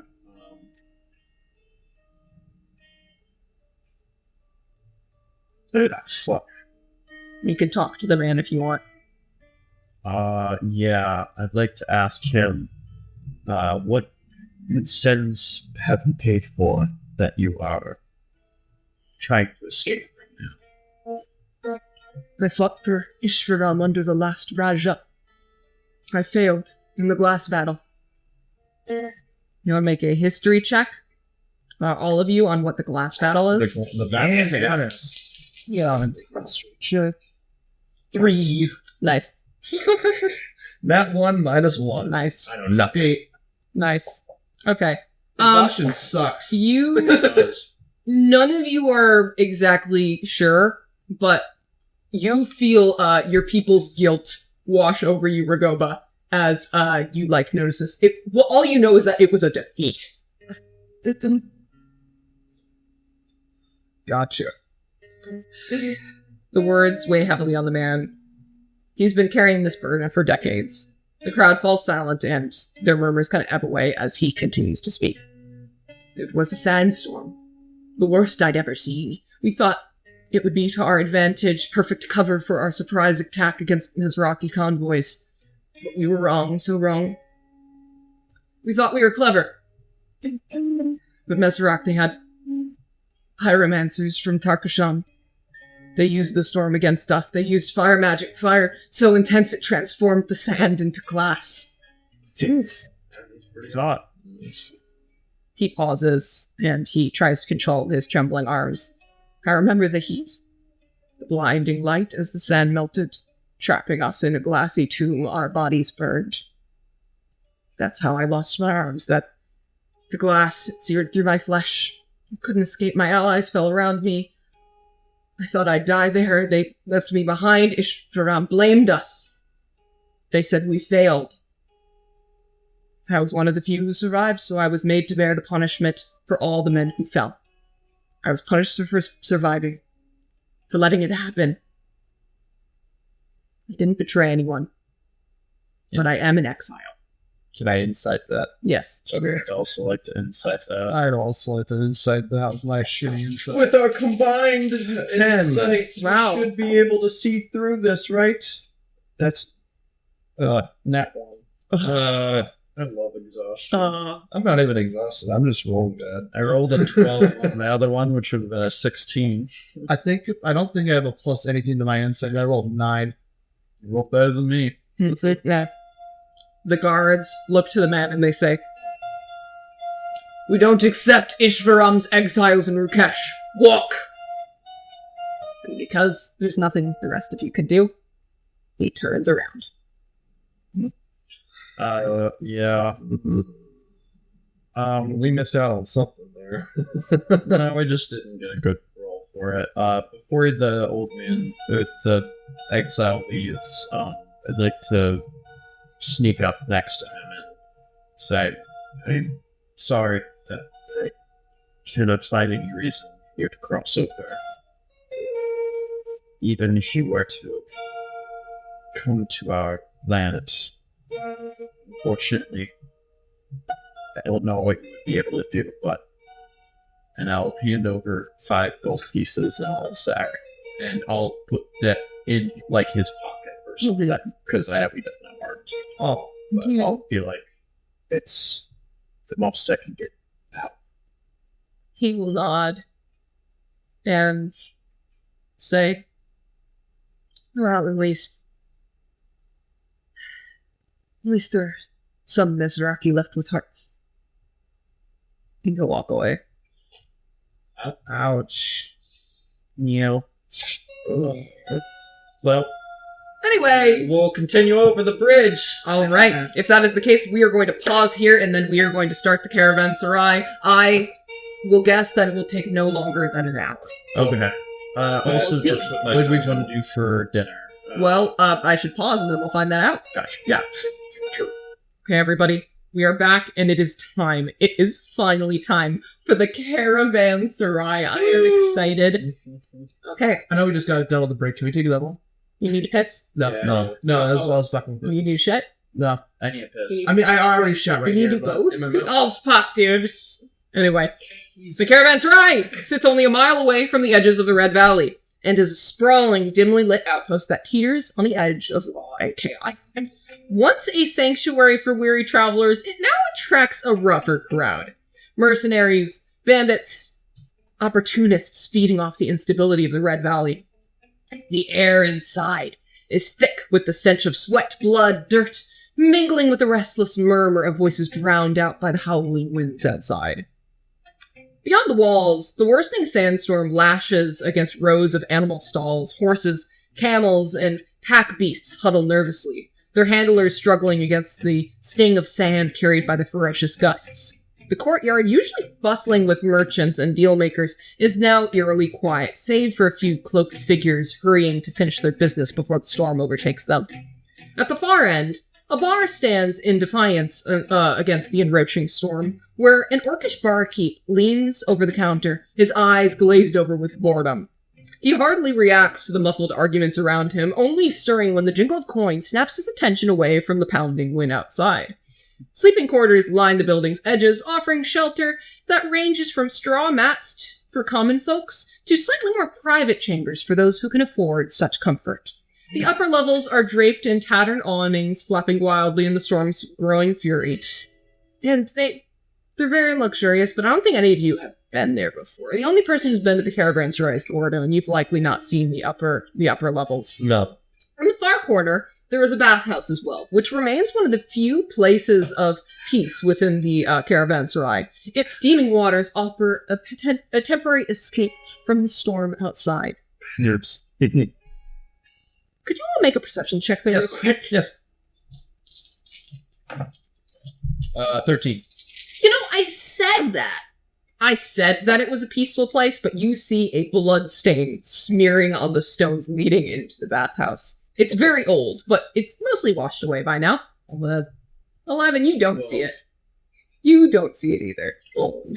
It being the bloodstains. Yes. Okay. Guys, look. Next to that peaceful bathhouse, if you look closely. Oh, that does look like a very peaceful bathhouse. Look You take a... beside it. Oh, what's that? You see that red? What could that... Oh... Inside. I'm sure someone just probably slipped while they were making the bath. No, it is their head a lot of times. You don't run. You don't run when you're wet. Yeah, Slip. Exactly, yeah. Every lifeguard says it's that. like absolutely. So, I believe their head bounced about 7 times. wow, it must have been very ball-like. Anyway, inside, tables are crammed with rough patrons, their laughter mingling with the clinking of mugs and the occasional shout from a heated argument over the hiss of air filtering through the wooden barricades on the windows. Faded banners and frayed tapestries hang haphazardly, the remains of a more dignified past when the Caravanserai was still under the watchful eye of the Ishvara government. Now, loyalty is a commodity easily bought and sold, and trust is a rarity here. Right? If any of you want to make a perception check, or like look at the, just how about this? Make a perception check. I got a bunch of things you could see. Okay, alright. Yeah. While this is happening, you all notice again the burly, orcish bartender looming around the counter. He's got the ease of a man who's seen it all, and he's just chill. I got Seriously? got a nat 20. 22 for me. So I rolled, my high was a 6 and my low was a 6, so I got 8. Okay, so with an 8, you, Ragoba, do notice something. Oh, Nearby, no. a boisterous group of mercenaries recount their latest exploits, slamming their mugs down and exchanging exaggerated tales of glory over a loud game of dice. Their leader, a broad-shouldered dwarvish woman with a scar slicing through her nose, boasts about her latest bounty. Her laughter is loud, and there's an edge to it, clearly bringing attention to herself, and clearly being whoever leads her posse. Now, for the rest of you, I'm just going to split up who sees what. Okay. Gordo, because you got a nat 20, I'll give you 2 of them. Okay. At another table, Gordo, you notice 2 figures whispering intensely. Their faces are obscured. One wears a tattered robe, and the other wears sleek silks adorned with various weapons. Their glances dart around the room, suggesting they're not just discussing business, but something a little more sinister. And that will trigger a scene for both of you to hear, but I'm giving Gordo the introduction, because you technically hear it too. Meanwhile, Iraj, near the entrance, you see a sullen wind genasi leaning against the walls. There's an iron amulet hanging heavily around his neck, and he watches the chaotic scene in front to unfold with a mix of disdain and weariness. His gaze occasionally lifts to the brawling patrons. Can you make a religion check on that amulet? Yes. It's not a perilous one. Natural 2 and a natural 7. You can identify the amulet of your own god. He worships Khalidu. Hey! I just made you roll for fun. That's Anyway, it would have been a roll for anyone else. fair. Anyway. I will say that I will want to approach him. Yeah, lots of stuff is triggering right now. Yeah, So with your nat 20, you also see in the corner a pale halfling with a strange spiral branded on his neck, sitting in silence, all alone, beady eyes scanning the room. The halfling's attention is fixated on a group of rowdy mercenaries. Okay. So let's start with Can I start by, like, yes, what do you want to just talking to the guys? Just sort of say who we're looking for. do? You want to talk to the bartender? Oh, no, the party. Oh, okay. Yeah, just, if you guys split up, very well, do so, but remember that this is not a place of safety. It is a place of fun, but only for the hardened and the badass. Oh, yeah, that's me. Oh boy. The person I was told to look for was a Yuan-Ti snake person. Akasi. Akasi. Yes. Akasi. It was a woman, actually. Yes, gotcha. Okay. I believed I used he, him pronouns. I read about those in the library.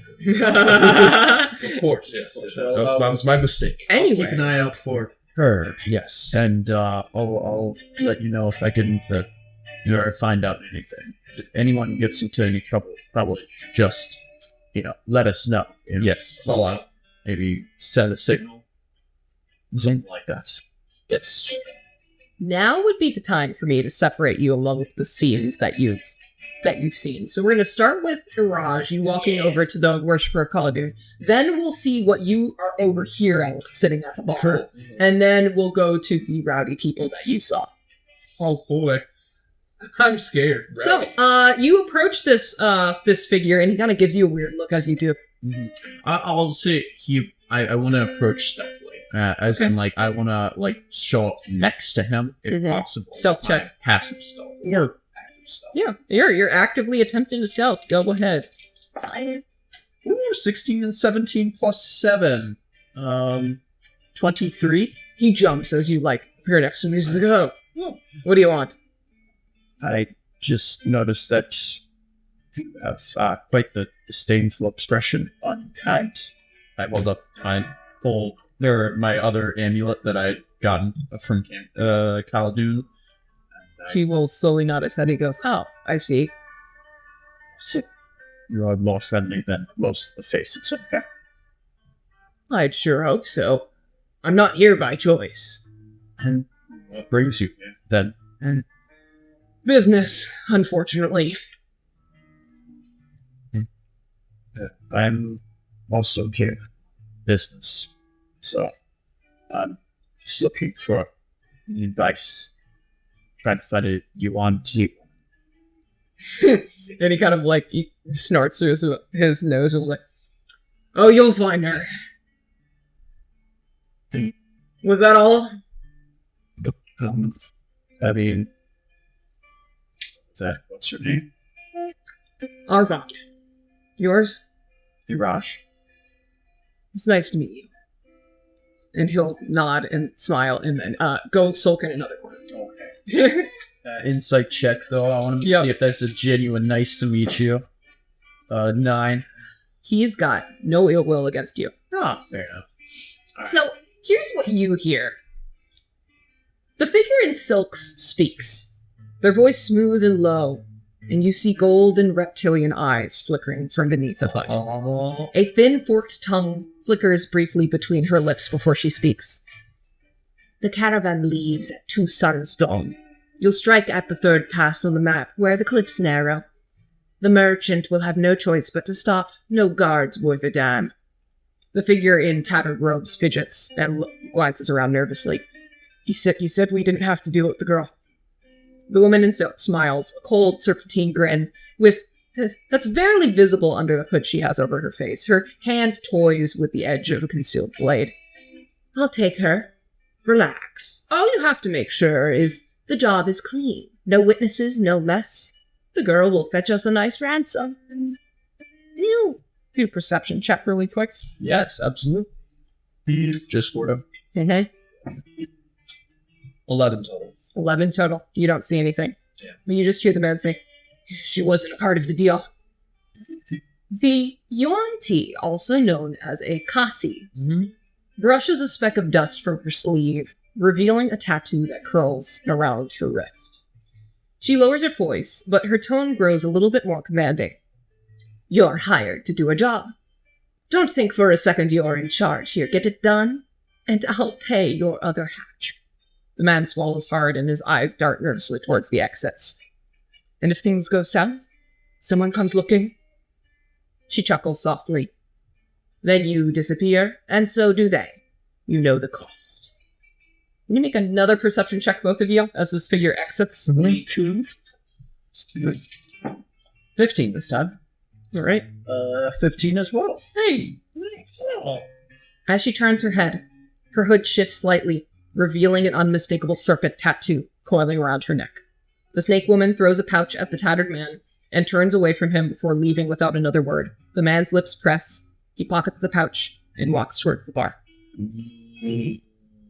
Meanwhile, Ragoba, here's what you see. Oh boy. As the night wears on, the atmosphere grows more electric. Tensions are simmering.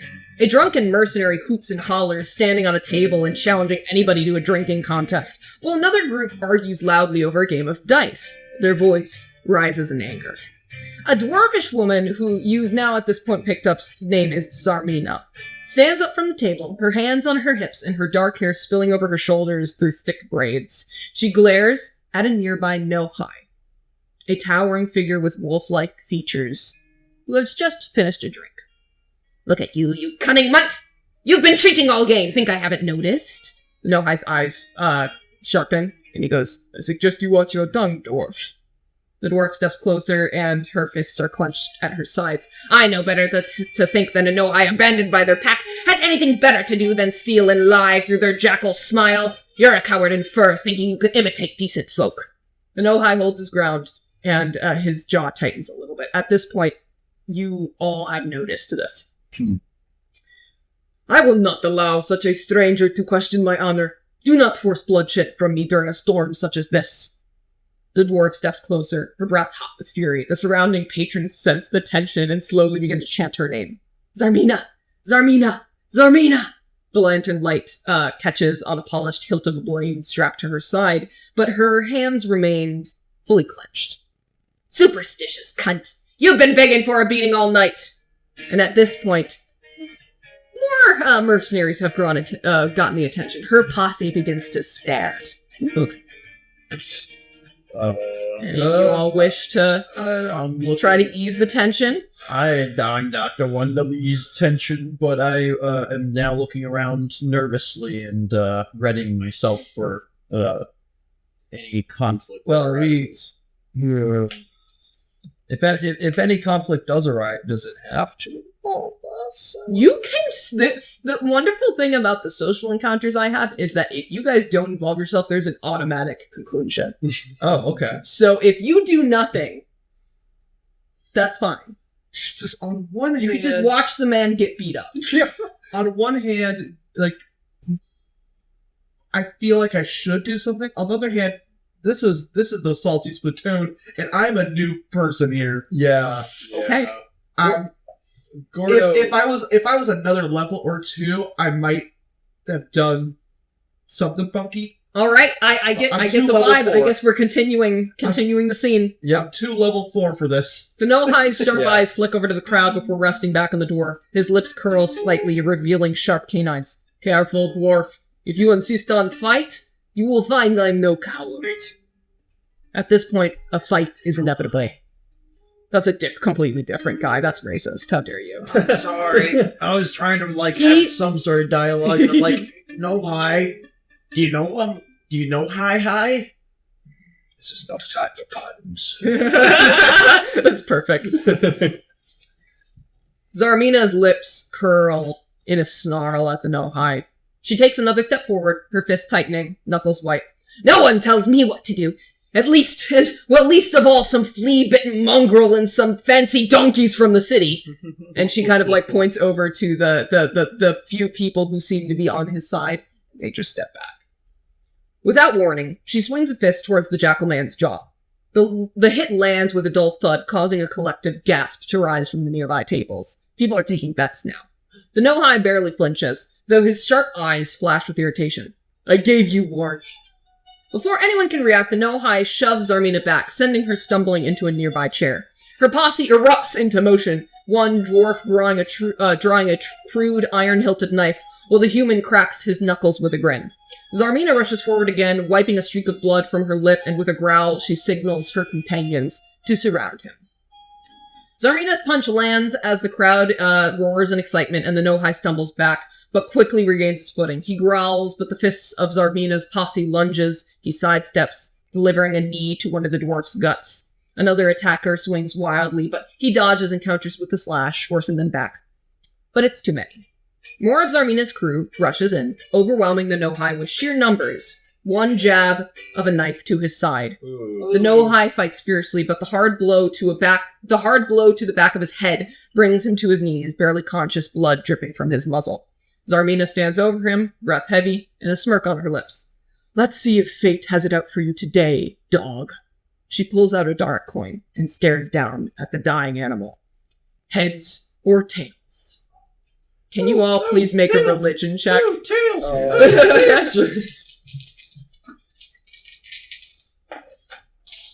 Oh, man, that's not bad. 13 out of that 20, so Wow. 13. 17.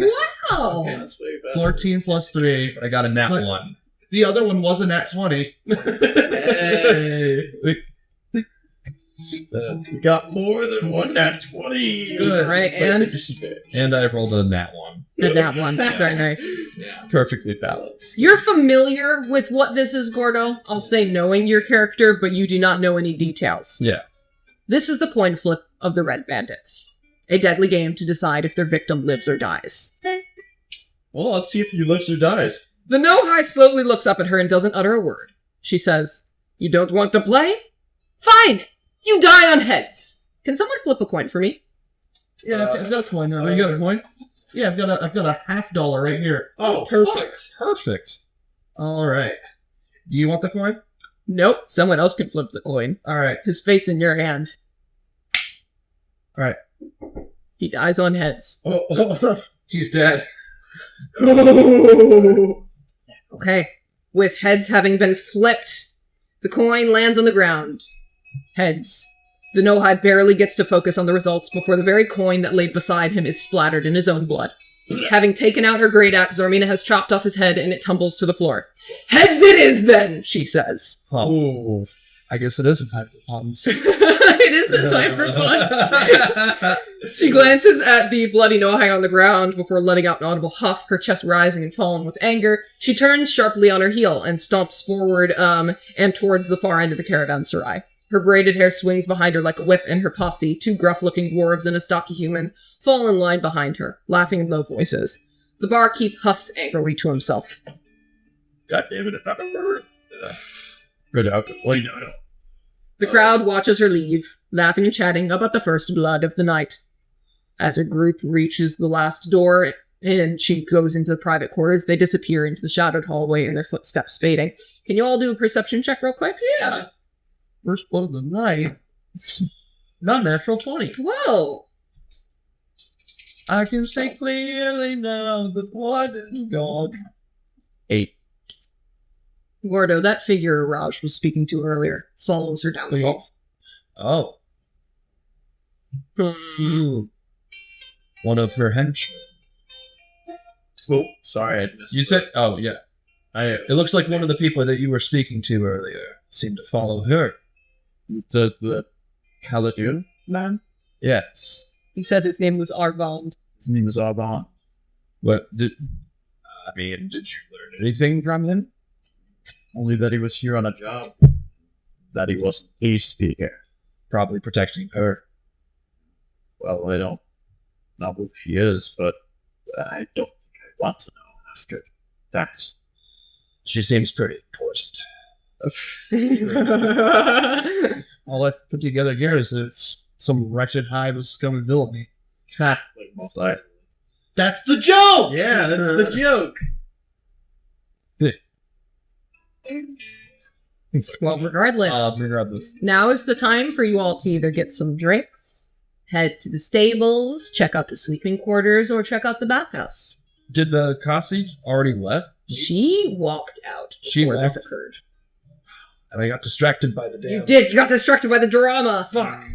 The one person I was supposed to talk to! Do you want to tell them that you saw her, though? Yeah. And Raj, you can say, like, oh yeah, I thought I saw them too.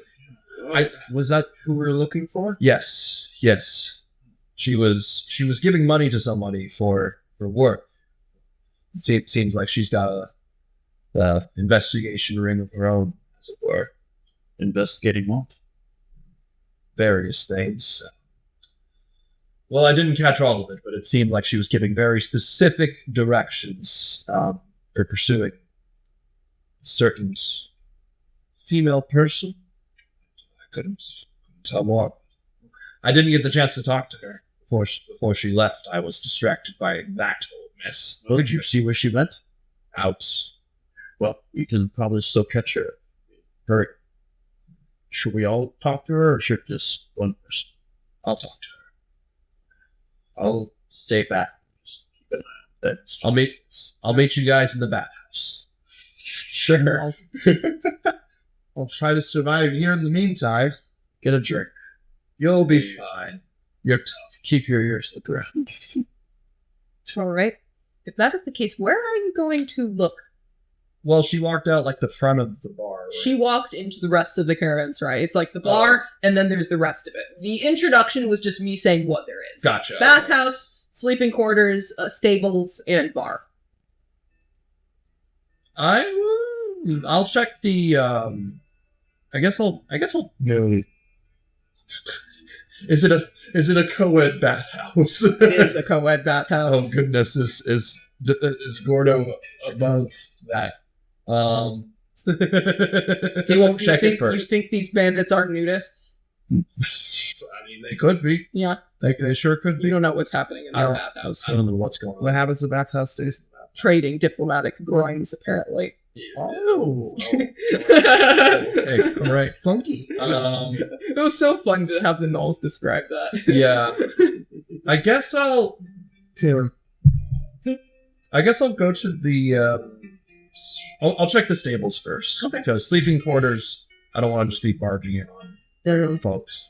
We'll do sleeping stables first, and then check the bathhouse. Okay, sounds good. And so, are you all going together? I'm tailing Gordo to make sure he's okay, but he's going to talk to the lady individually. Okay. And so I'll basically just be tagged. Going to the stables, though, they are dimly lit. The air smells like hay, sweat, musk from animals. There are a few horses whining softly, shifting in their stalls, camels grunting lazily. The stable hands, a mix of disheveled humans and tired half-orcs, move about listlessly, occasionally glancing over their shoulders as if they're expecting trouble. As you approach, you do notice some of the stable hands acting unusually nervous. One of them, a scruffy human with a scar across his cheek, whispers to another, "I swear, I saw a few of them lurking back at the entrance last night. They weren't one of us." The other stable hand mumbles to themselves, a half-orc. "They never are. Just keep your eyes open, there's nothing else we can do." Good. The human gulps and they get back to work. Could I insight that, maybe? You can perception check to see Perception? what they might be talking about. Sure, yeah. Select 16. Alright. 7. So, Iraj, only you notice that the horses seem restless. There's something amiss. But you spot, Iraj, a hidden panel in the wooden wall slightly ajar. Behind it, you can see something moving from within the wall. I'd like to go check out what's moving around the wall. Can I, open the panel a little bit? Do you want to peer in? Yeah. Okay. You can hear the gasp as someone has been now spotted. A trio consisting of 2 humans, a dark-skinned young girl with fiery red hair and a wiry tan boy with a few bruises and an infected arm, along with a young halfling, sit in the walls of this building. They wear tattered clothing, clearly not well off, and none appear older than 16. The halfling raises its arms to surrender and stutters in a panic whisper, Wait! We're not here to cause trouble. We just need to get out of here before it's too late. Don't say anything." What are you doing in here? Why are you here? The girl responds, "If we don't leave now, we'll be caught in whatever she's planning." Who's she? Silks. Silks? Does that name? No. Okay. But who's Silks? And they kind of look back and forth kind of in confusion, and they're just like, "Silks, she's the Kasi woman who runs this place, or runs something in it," the girl says. I think so. And then the boy speaks up, "I know what she does to those who run away. Just let us be." Wasn't going to rat any of you out. I just didn't know what was going on back here. I mean, Is Gordon around starting this conversation? Yeah, you see him speaking to the wall after a while. Oh, okay. Okay. I'll is there anyone else in the room that might see it? The stable hands might. You got to make this quick. Okay, yeah. Then I will. You're welcome to join if you want, but I'm going to just let anyone know. I just need to know what I'm dealing with. Sucks. The yaunt woman. We're here on the job. So the information you have would be helpful, and I won't tell you. Persuasion, or you can perceive them first. Whatever you want to do. There's a lot of options. I'm on that. Perceive them first because I have a good perception, but my persuasion's bad. That's Mocha. not good either. 9. All right. With a 9, you notice the young boy reaching slightly for a rock in case things go south in this conversation. And I'll do the persuasion check then. Yeah, just to see if they can trust you. Okay. If not, I'll just close the door and then leave them.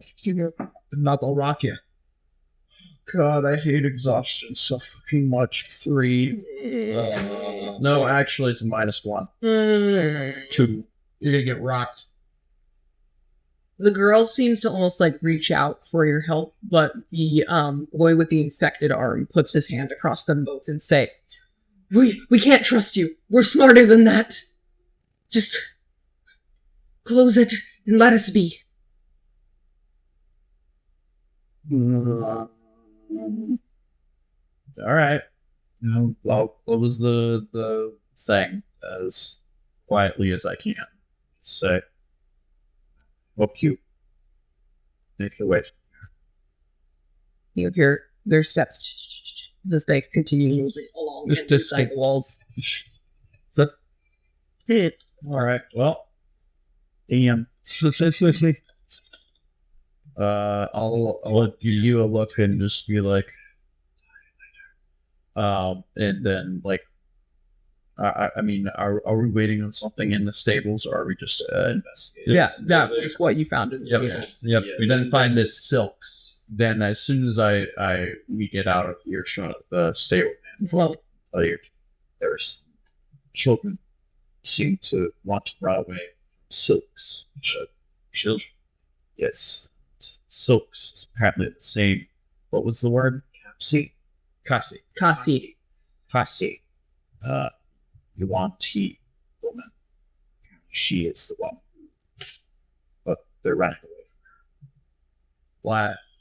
I couldn't get an answer as to why, but I wasn't going to run. Well, how very noble of you. But I at least know the name that I am seeking. Six. The Six.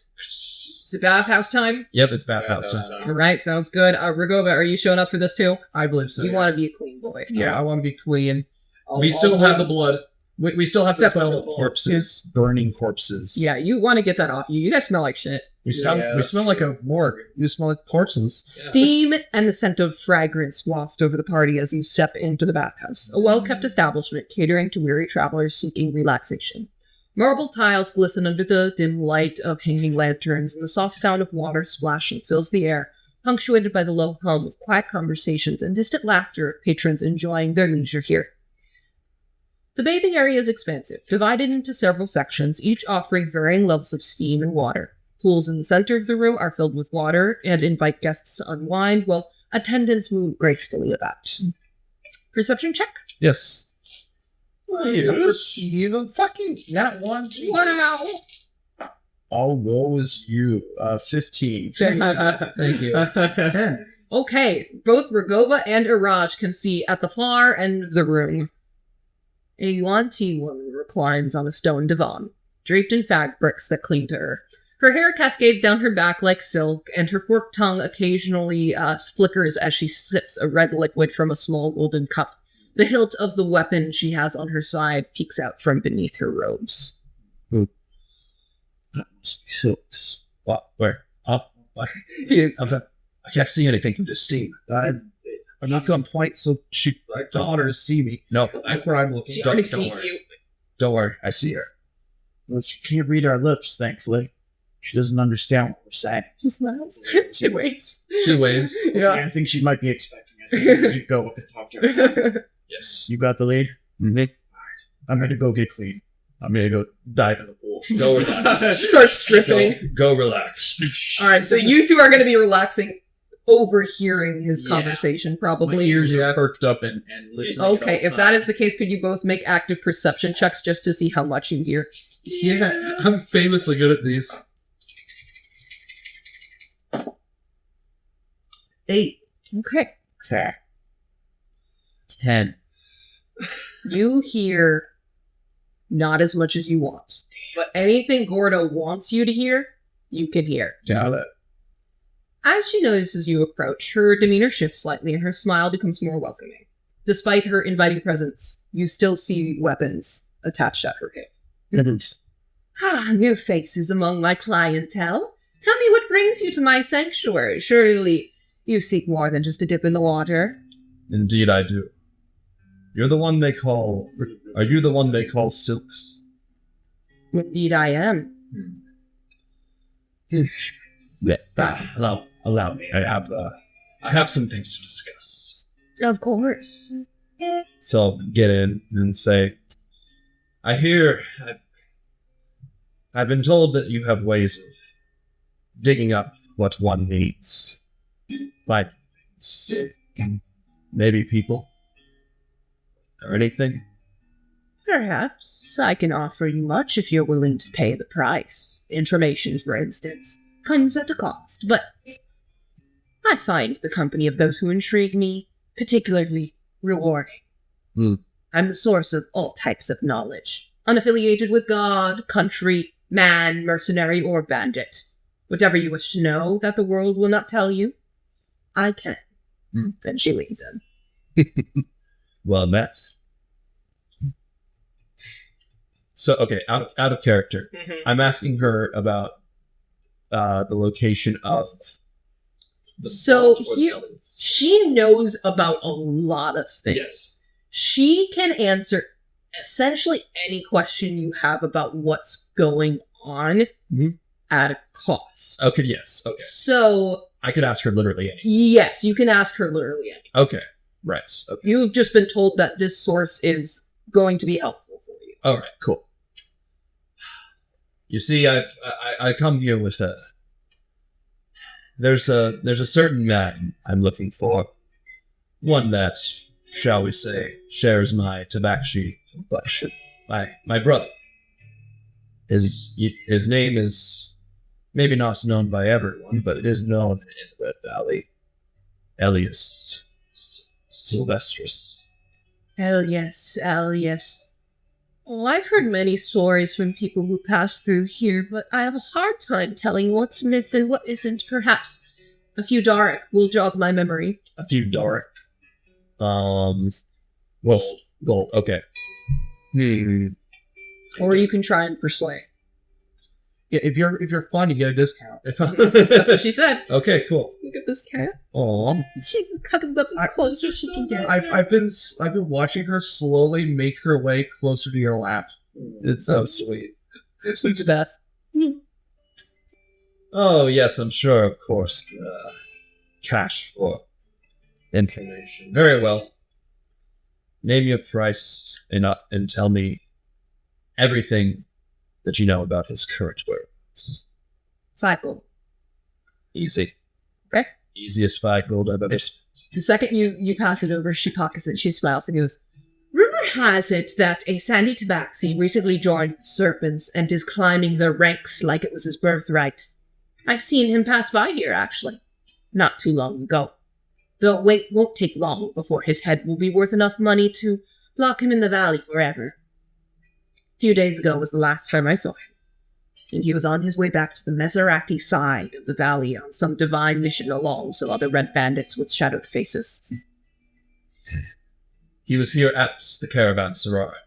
Everyone passes through here. Even me and my weary travelers end up here. Indeed.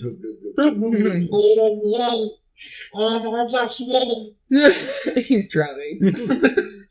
I got you, Rogoma.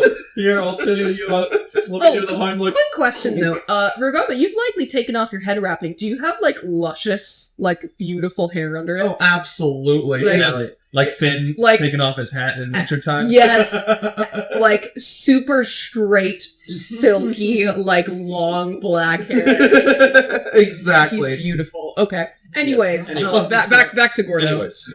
Holy shit, Ragova, you're beautiful. Did you speak with him? Do you know? Well, he didn't spend the night with me, but he did spend the night with one of my many pretty faces. I'm guessing it's.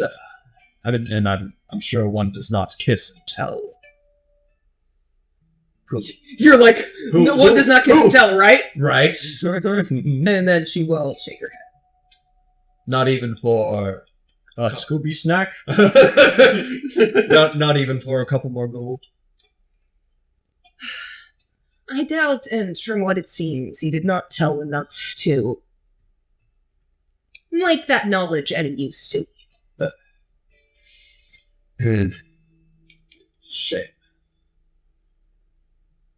Do you Think. I have a question for you. Yes. What pretty little face sent you to me?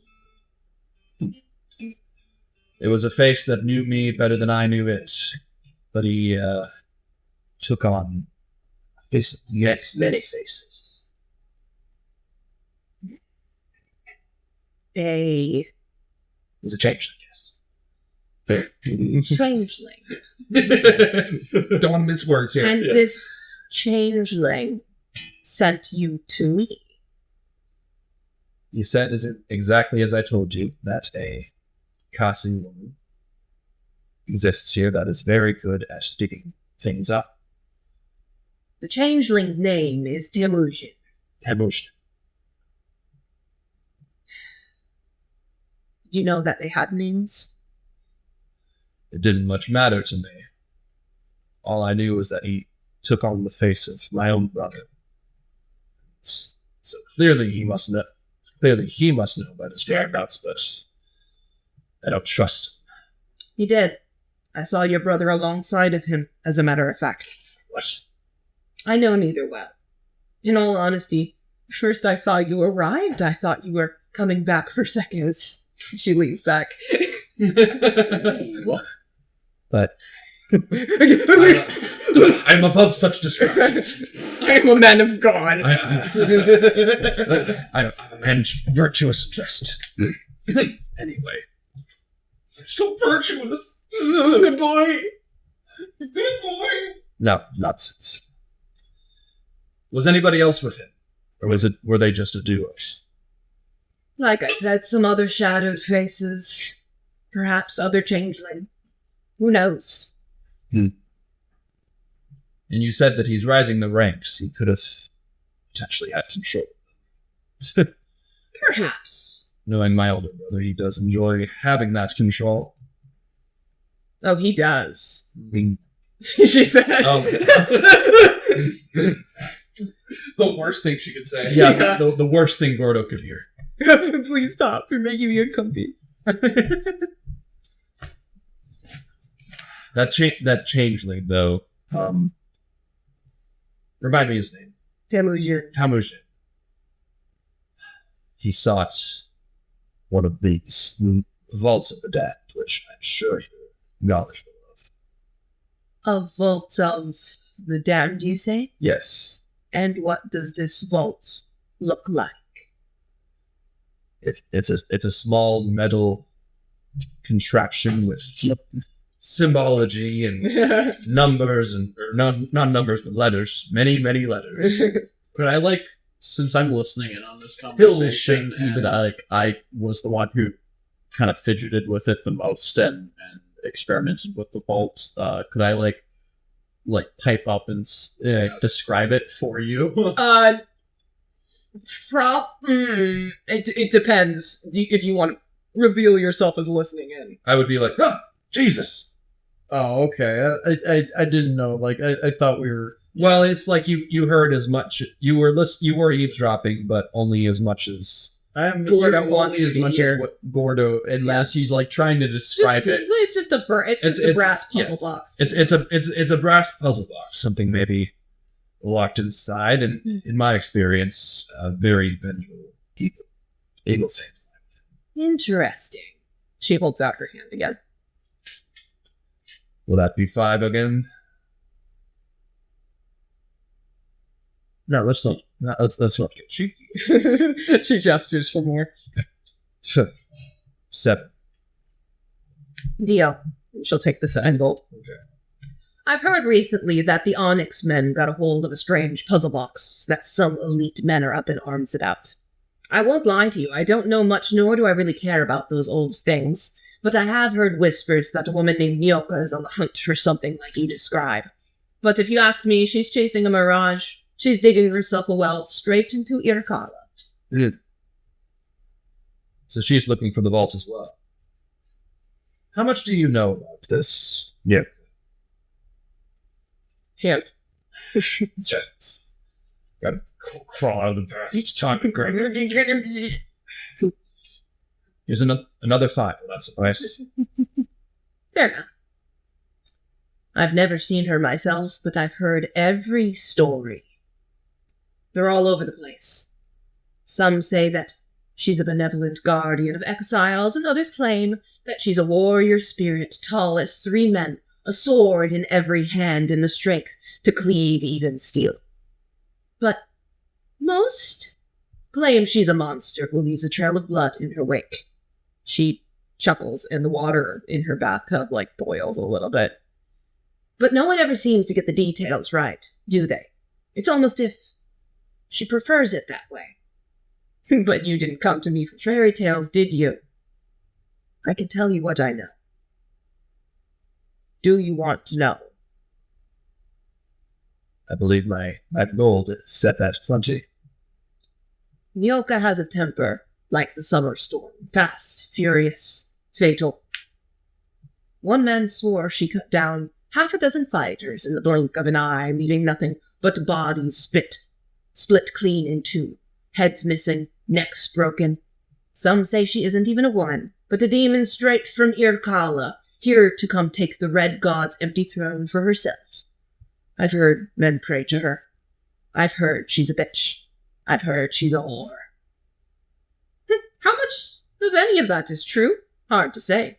The only ones left to tell the tale are the ones she lets live to spread the myth. She twitches her finger a little bit and goes, oh, but people love to embellish. But let's just say, if you ever get unfortunate enough to see more than two blades glinting in the dark, close your eyes. What?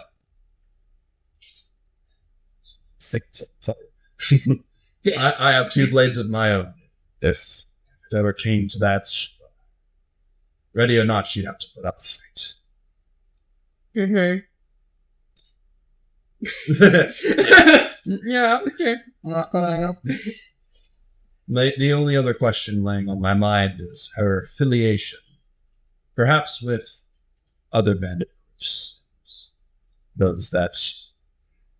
Well, not to mince words, I'm concerned, without proper knowledge of who my brother is working for these days, specifically, he might be involved with her. I don't want that to be the case, but if you know anything about that. I've told you what I know. But there is one other thing that concerns me. That Temujin, yes? Mm-hmm. If he sent you to me, I can only assume that it was for one thing. You need money, don't you?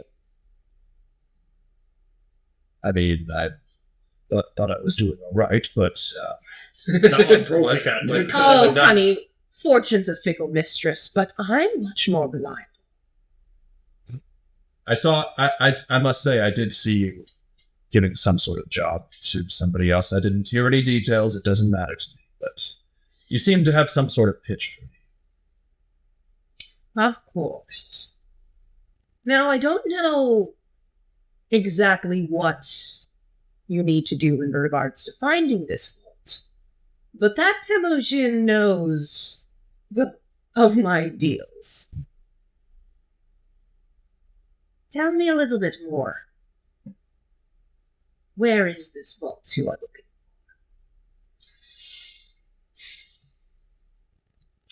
for?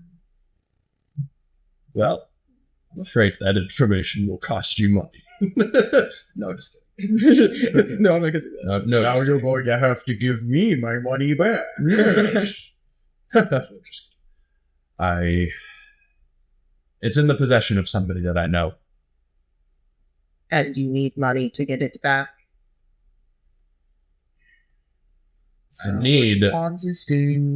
What I need is my brother.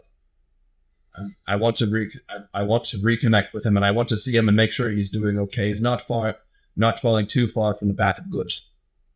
That is all I'm concerned about. If telling you that this vault belongs to this person will get me there, then, well, so it is. Like I said, I don't really care about those old type things. I'm more interested in who she leads in. Striking a deal? You remind me of the character's name of the one holding the vaults? Jamshed Faramars. Jamshed. It belongs to a man named Jamshed Faramars.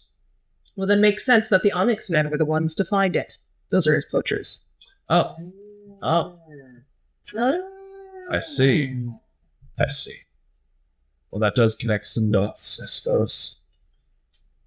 Well, if it's Jamshed you need to buy it back from, you're going to need quite a bit of gold in that case. Of course, I don't deal in charity. You pay me back with interest. After all, I wouldn't want you to think that I'm giving out these sorts of favors for free. Naturally, of course. How much do you need? Or rather, how much do you want?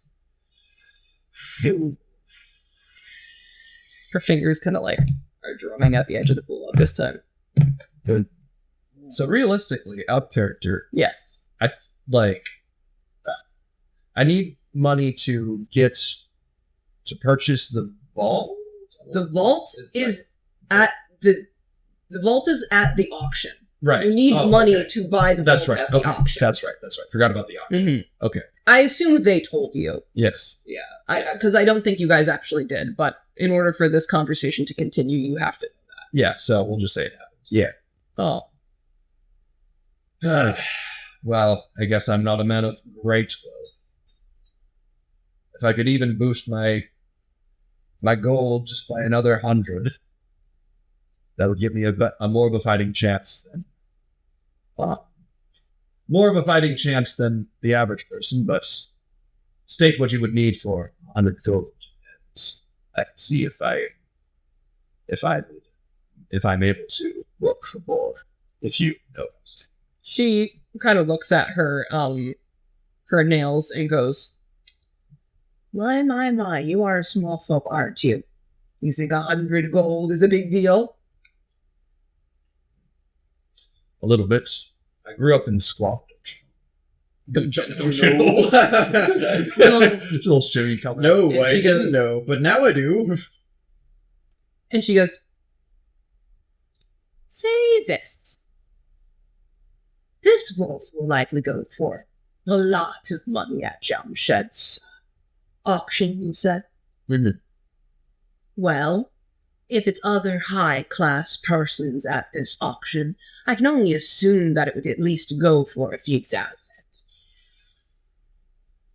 A few thousand. If that's what it'll take, very well. How much exactly?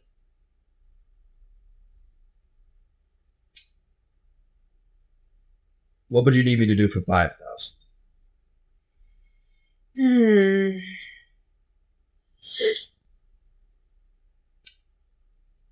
Let's say, bring me all of it back with 10% interest by the 60th day of the Badisa de Wisteruse. Fail to repay me, and that gives you until the middle of summer. So she is giving me money. She says she will give you $5,000 if you pay her back with a 10% interest by the middle of the summer. 5,500 gold back. Loan sharks, baby. Oh boy. Better be worth it. It better be worth it. I'm sure you're not surprised. A little. I'm a little bit surprised. I mean, it's bigger numbers than I initially had considered, but Oh, please. You were sent to me because you were short on options. If you wish to find this alias, find your brother. And she leans in, and she makes eye contact with you and whispers, Then I am the way, Elwood. fuck. You know, Elwood. I know you're playing me, but fair enough. You have a deal. She puts out her hand. Mm-hmm. All right. You have agreed. If that is the case, she will say, By this evening, you will have your gold delivered. Of course, as you say, I need to round it up all in one place, but I promise it will be in your possession by the end of the night. What are you going to do with this gold other than the fancy auction? I seek nothing more than to... with this much money, it is worthless to me for anything other than this auction. For anything other than the balls that will bring me to my brother. She frowns and says, Your brother was once more fun than you. She'll wave you away. Stay back! Be gone, thoughts! Do not tempt me, slut. Regardless, if y'all want to get laid, that is an option. Not by her, but other prostitutes. That doesn't have to be role-played at all. But that is an option at the Caravanserai prostitution. She is... Yeah. She's... Yeah. She is... Yeah, no, yeah. We get that. Yeah, she is about the position I expected for this. Yep. How much Well for herself. How much does it cost? How much does it cost? Do you want to ask? Do you just need to come up to her later? It's just like, I'm a little bit curious about this good time. I'll use a little bit of my loan money to get some fucking tail. So we get some puss. I walk away. 500 gold pieces of the 5,000 gold. If it's more, okay, no. If it's more, get fucked. if it is more than 200, I'm not interested. For my double what you were gonna ask for. No, I have 200 initially. She will smile and go, for my expertise, I charge 25 gold pieces a night. But for those on a tighter budget, I have others who will entertain for a mere 2 to 10. Quality varies, of course, but you can't put price on experience, can you? I think you can. And she certainly can. Yeah, we'll give it the cheapest for you got. Yeah. Give me the cheapest. Give me the cheapest. Give me the cheapest wench in this side of the valley. I want it all. If I pay the full 25, will whoever I am given the understanding of someone who has no experience? And she nods and goes, I'm a wonderful teacher.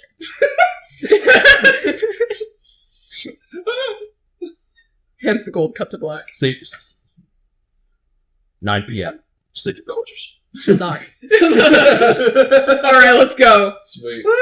Good job. Alright. That's 25. Gone.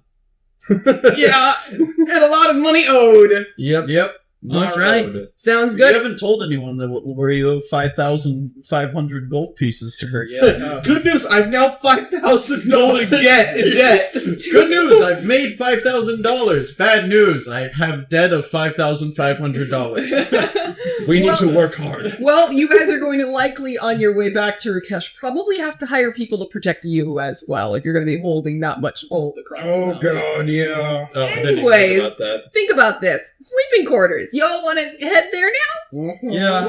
All right, once we're done with this, we will wrap up for the night. So, here's how it goes. The party, you approach the sleeping quarters, and as you step into the dimly lit arched sandstone walls, you notice something. Perception check. 13. Give me a lot. 13 stack. 12. Okay.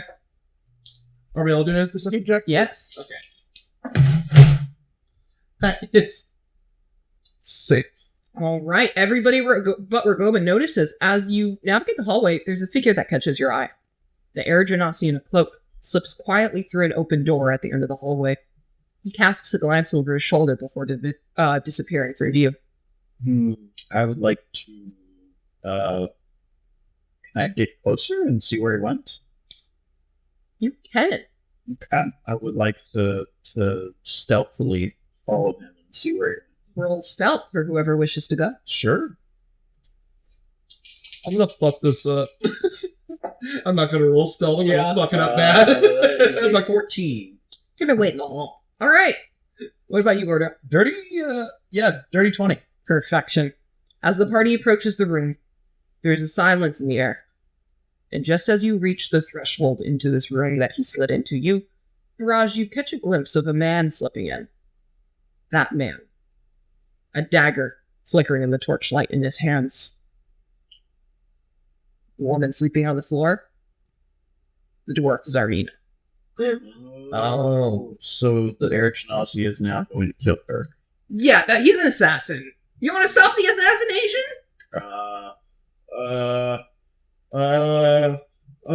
Moral crisis. She's banned. She killed that guy earlier and was a piece of shit, but that guy wasn't a great person either. And also, this guy is a member of my faith. I don't want to hurt him at the same time. He's about to kill someone randomly without But a band. any indication. We got it.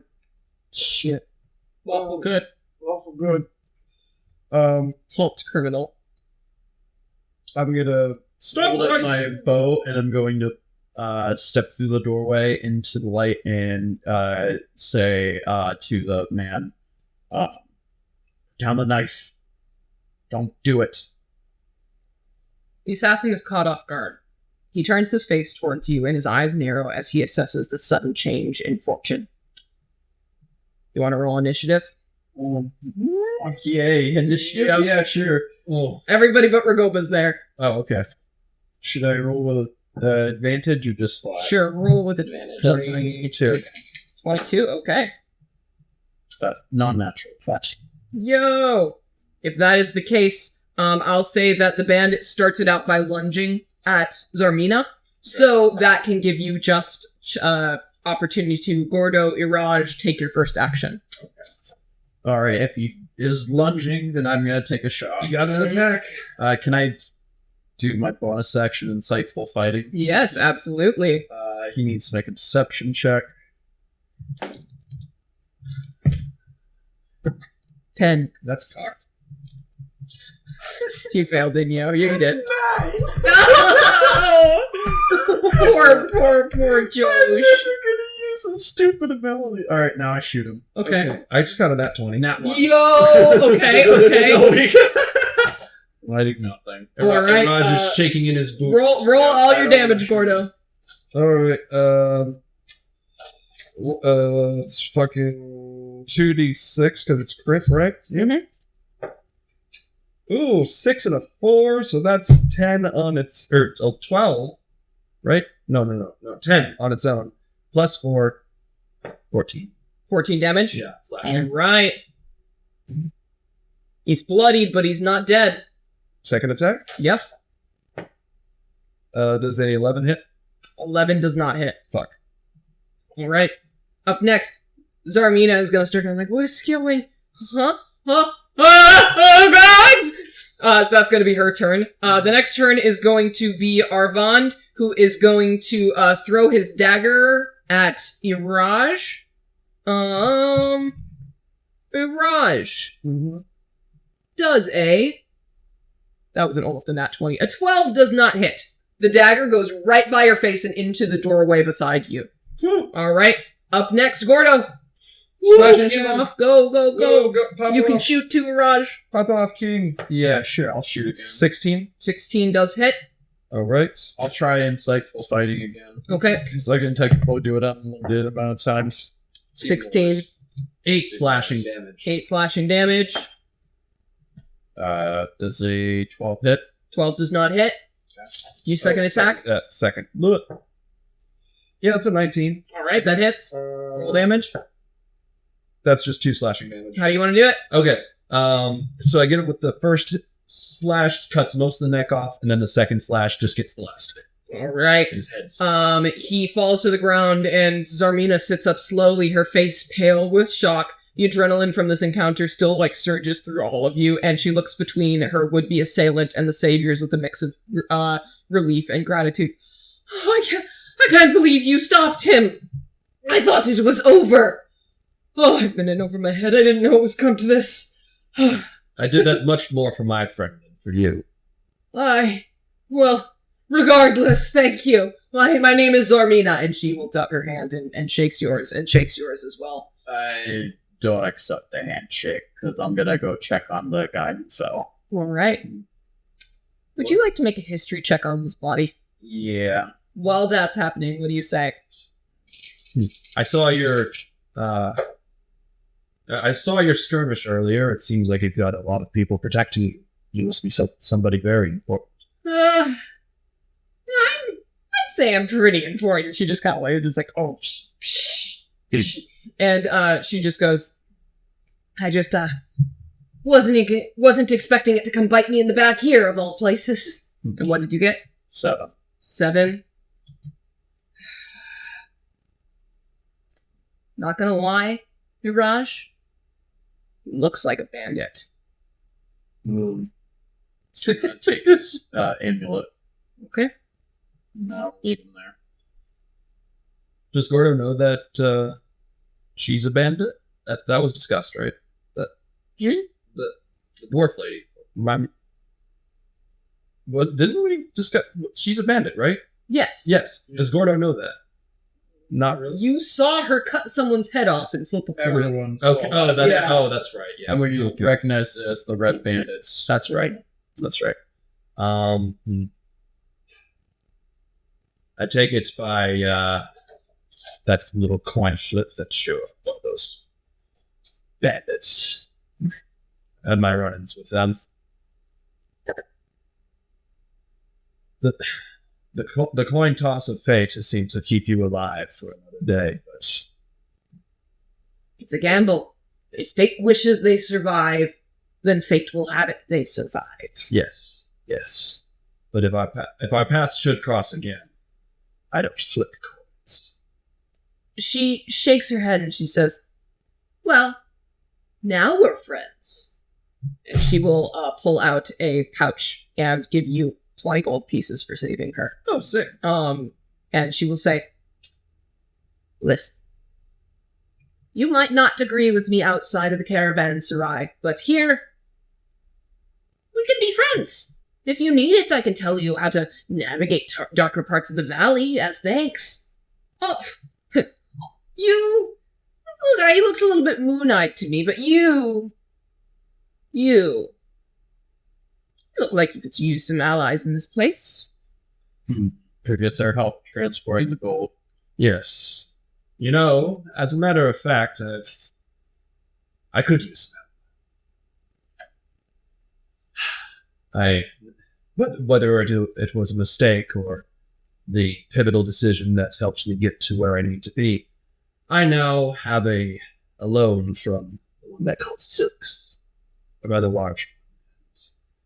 Well, I can't exactly carry all that money with just me and my two comrades with me. Mm-hmm. You've got yourself a pretty big crew. Indeed, I do. I You're could- willing to give me a piece of that gold? How much? Well, okay.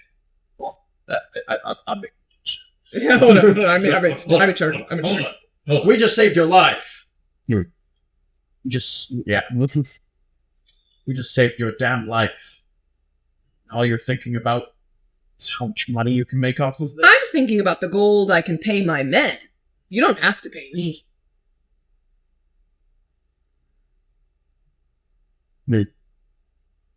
What? Why do you even need her help? Listen, I'll tell you whatever I know that I can help you out with. I protect the back of those who protect mine. That's how it works around here. Doesn't matter if you like them or dislike them. Even outside the Caravanserai. Yes, with coin, I would be willing to help you in your venture. How about this? You keep the 20 coins, just try to give to me. So And I vow never to cross your neck with my blades. And she will smile, reach for your hand, shake it, and say, again, thanks for saving me. If you ever need backup or are somewhere in need, tell them Zarmina of the Drifting Dunes sent you. I got a whole pack of fine people that can help you whenever you need it. Just call upon me, and we'll escort you across the valley. No problem. Very well. Anybody want a history check Drifting Dunes? Sure. I'm not here. Yep, you're not there. I was gonna fuck with that stealth. Actually, I want to see what I would have rolled with that stealth Yeah. check shit. I got 17. All right, with the 17, Gordo, you're familiar with the Drifting Dunes. They are a small-scale organization of mercenaries turned bandits. Based on how she's acted and what she said, you can assume her and her posse are red bandits. Yep. I would have got an 8. I would have ruined the whole thing. Probably, yeah. If I wasn't fantastic. If I wasn't already the brother of a bandit, I'm now the friend of one as well. You wouldn't happen to know the whereabouts of one Elias? Cat-like. Sand third. I've heard plenty of stories of Tabaxi making names for themselves out here, but none with... No, I don't believe I'm familiar with who you speak of, but I could keep my eye out. Can I say? Check that. Flat. 6. Okay. She seems to be telling the truth. Seems to be. Yeah. I appreciate that. Thank you. It's the whole reason I've come to this place to begin with. But I've gotten enough information for now, I suppose. I'll just go get a deep rest. She will nod again, and once again shove the pouch of gold into your chest and say, I pay those who help me. Sleep well tonight. Well, she seemed really nice. Wow! Yeah. Wow. After she just, cut off someone's head. Wow! What a sweet lady. Well, now we've got a friend. Yeah. We've got a begrudging ally. Yeah. You never know when you might need her. I don't want to use her help. It's an option. Yeah. All right. Is it sleeping quarters time? Time to go to sleep? Yeah. The sleeping quarters are dimly lit, cramped. Rows of wooden cots are crammed together, some stacked in a bunk-like fashion, with moth-eaten woolen blankets draped across them. The air smells of musty staleness and old straw mattresses. A few dim lanterns hang from the rafters, casting uneven light that barely illuminates the room. Shadows pool in every corner, making it hard to see who might be hiding in the far reaches of this space. Perception check. There you go. Perception. 11. 11, all right. That was an that one and that too. Oh, we're running out of Like you steam. were going about- Oh, that's a perception, right? Yep. 17. All right, so I mean, Gordo, a 15 and a nat 20. the walls are scratched with crude carvings, initials, and tally marks from the countless travelers who have passed through here. Rogoba, you noticed a few cots at the far end of the room are occupied by figures wrapped in dark cloaks and their faces hidden, but a few glances reveal weapons leaning against their beds. Huh. Y'all want to go to sleep now? Yeah. Right. Yeah. I would like to get rid of exhaustion. Yeah. Yeah. It's time to go to sleep. The howling wind rattles the warped wooden shutters, sending a thin layer of dust cascading down like a fine veil over your sleeping figures. Gordo, tonight you lie restless, your back to the wall, hands instinctively resting near your scimitars. Your ears twitch, straining to catch any noise beyond the storm's roar. You listen for whispers, footsteps, scrapes of blades in the dark. You pray that no one here recognizes him, or rather, your brother. Yeah. Raj, your mind churns with the weight of a soldier caught between duty and survival in a land that recognizes neither. Meserac would never allow for a place like this to exist. In the farthest corner, Rogoba, you curl up in your cloak. The bird's eye on that's sitting above you looks from one corner to the next, tracking every shift in the shadows.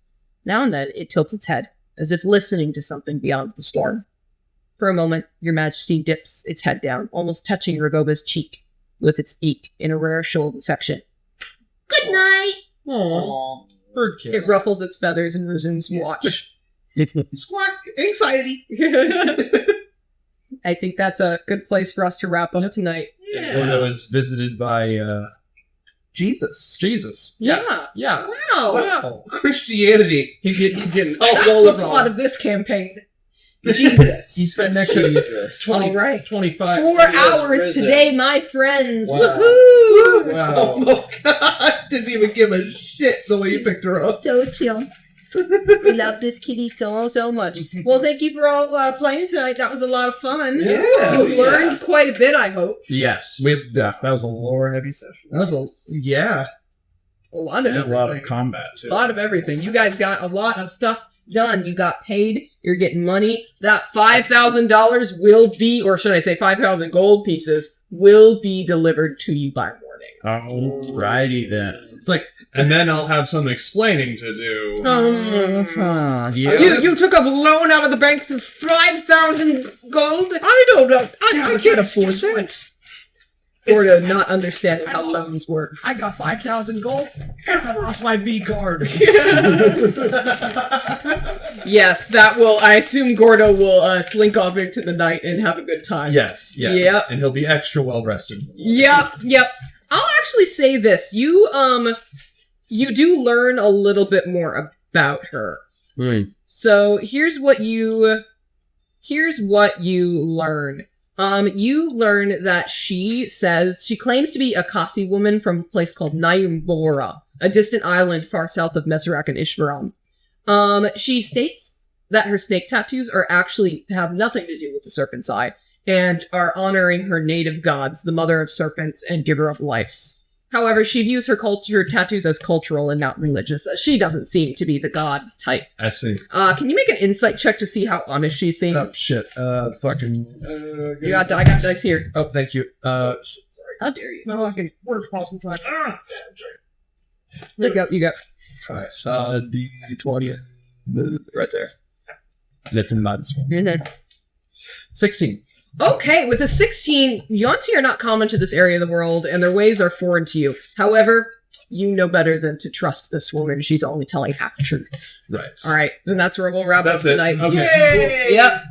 Oh boy, I'm glad you guys met Silk. She's definitely going to be a great ally who doesn't cause any problems in the future. No, absolutely not. Alright, so with that being said, I will see you all in a couple weeks. Woo!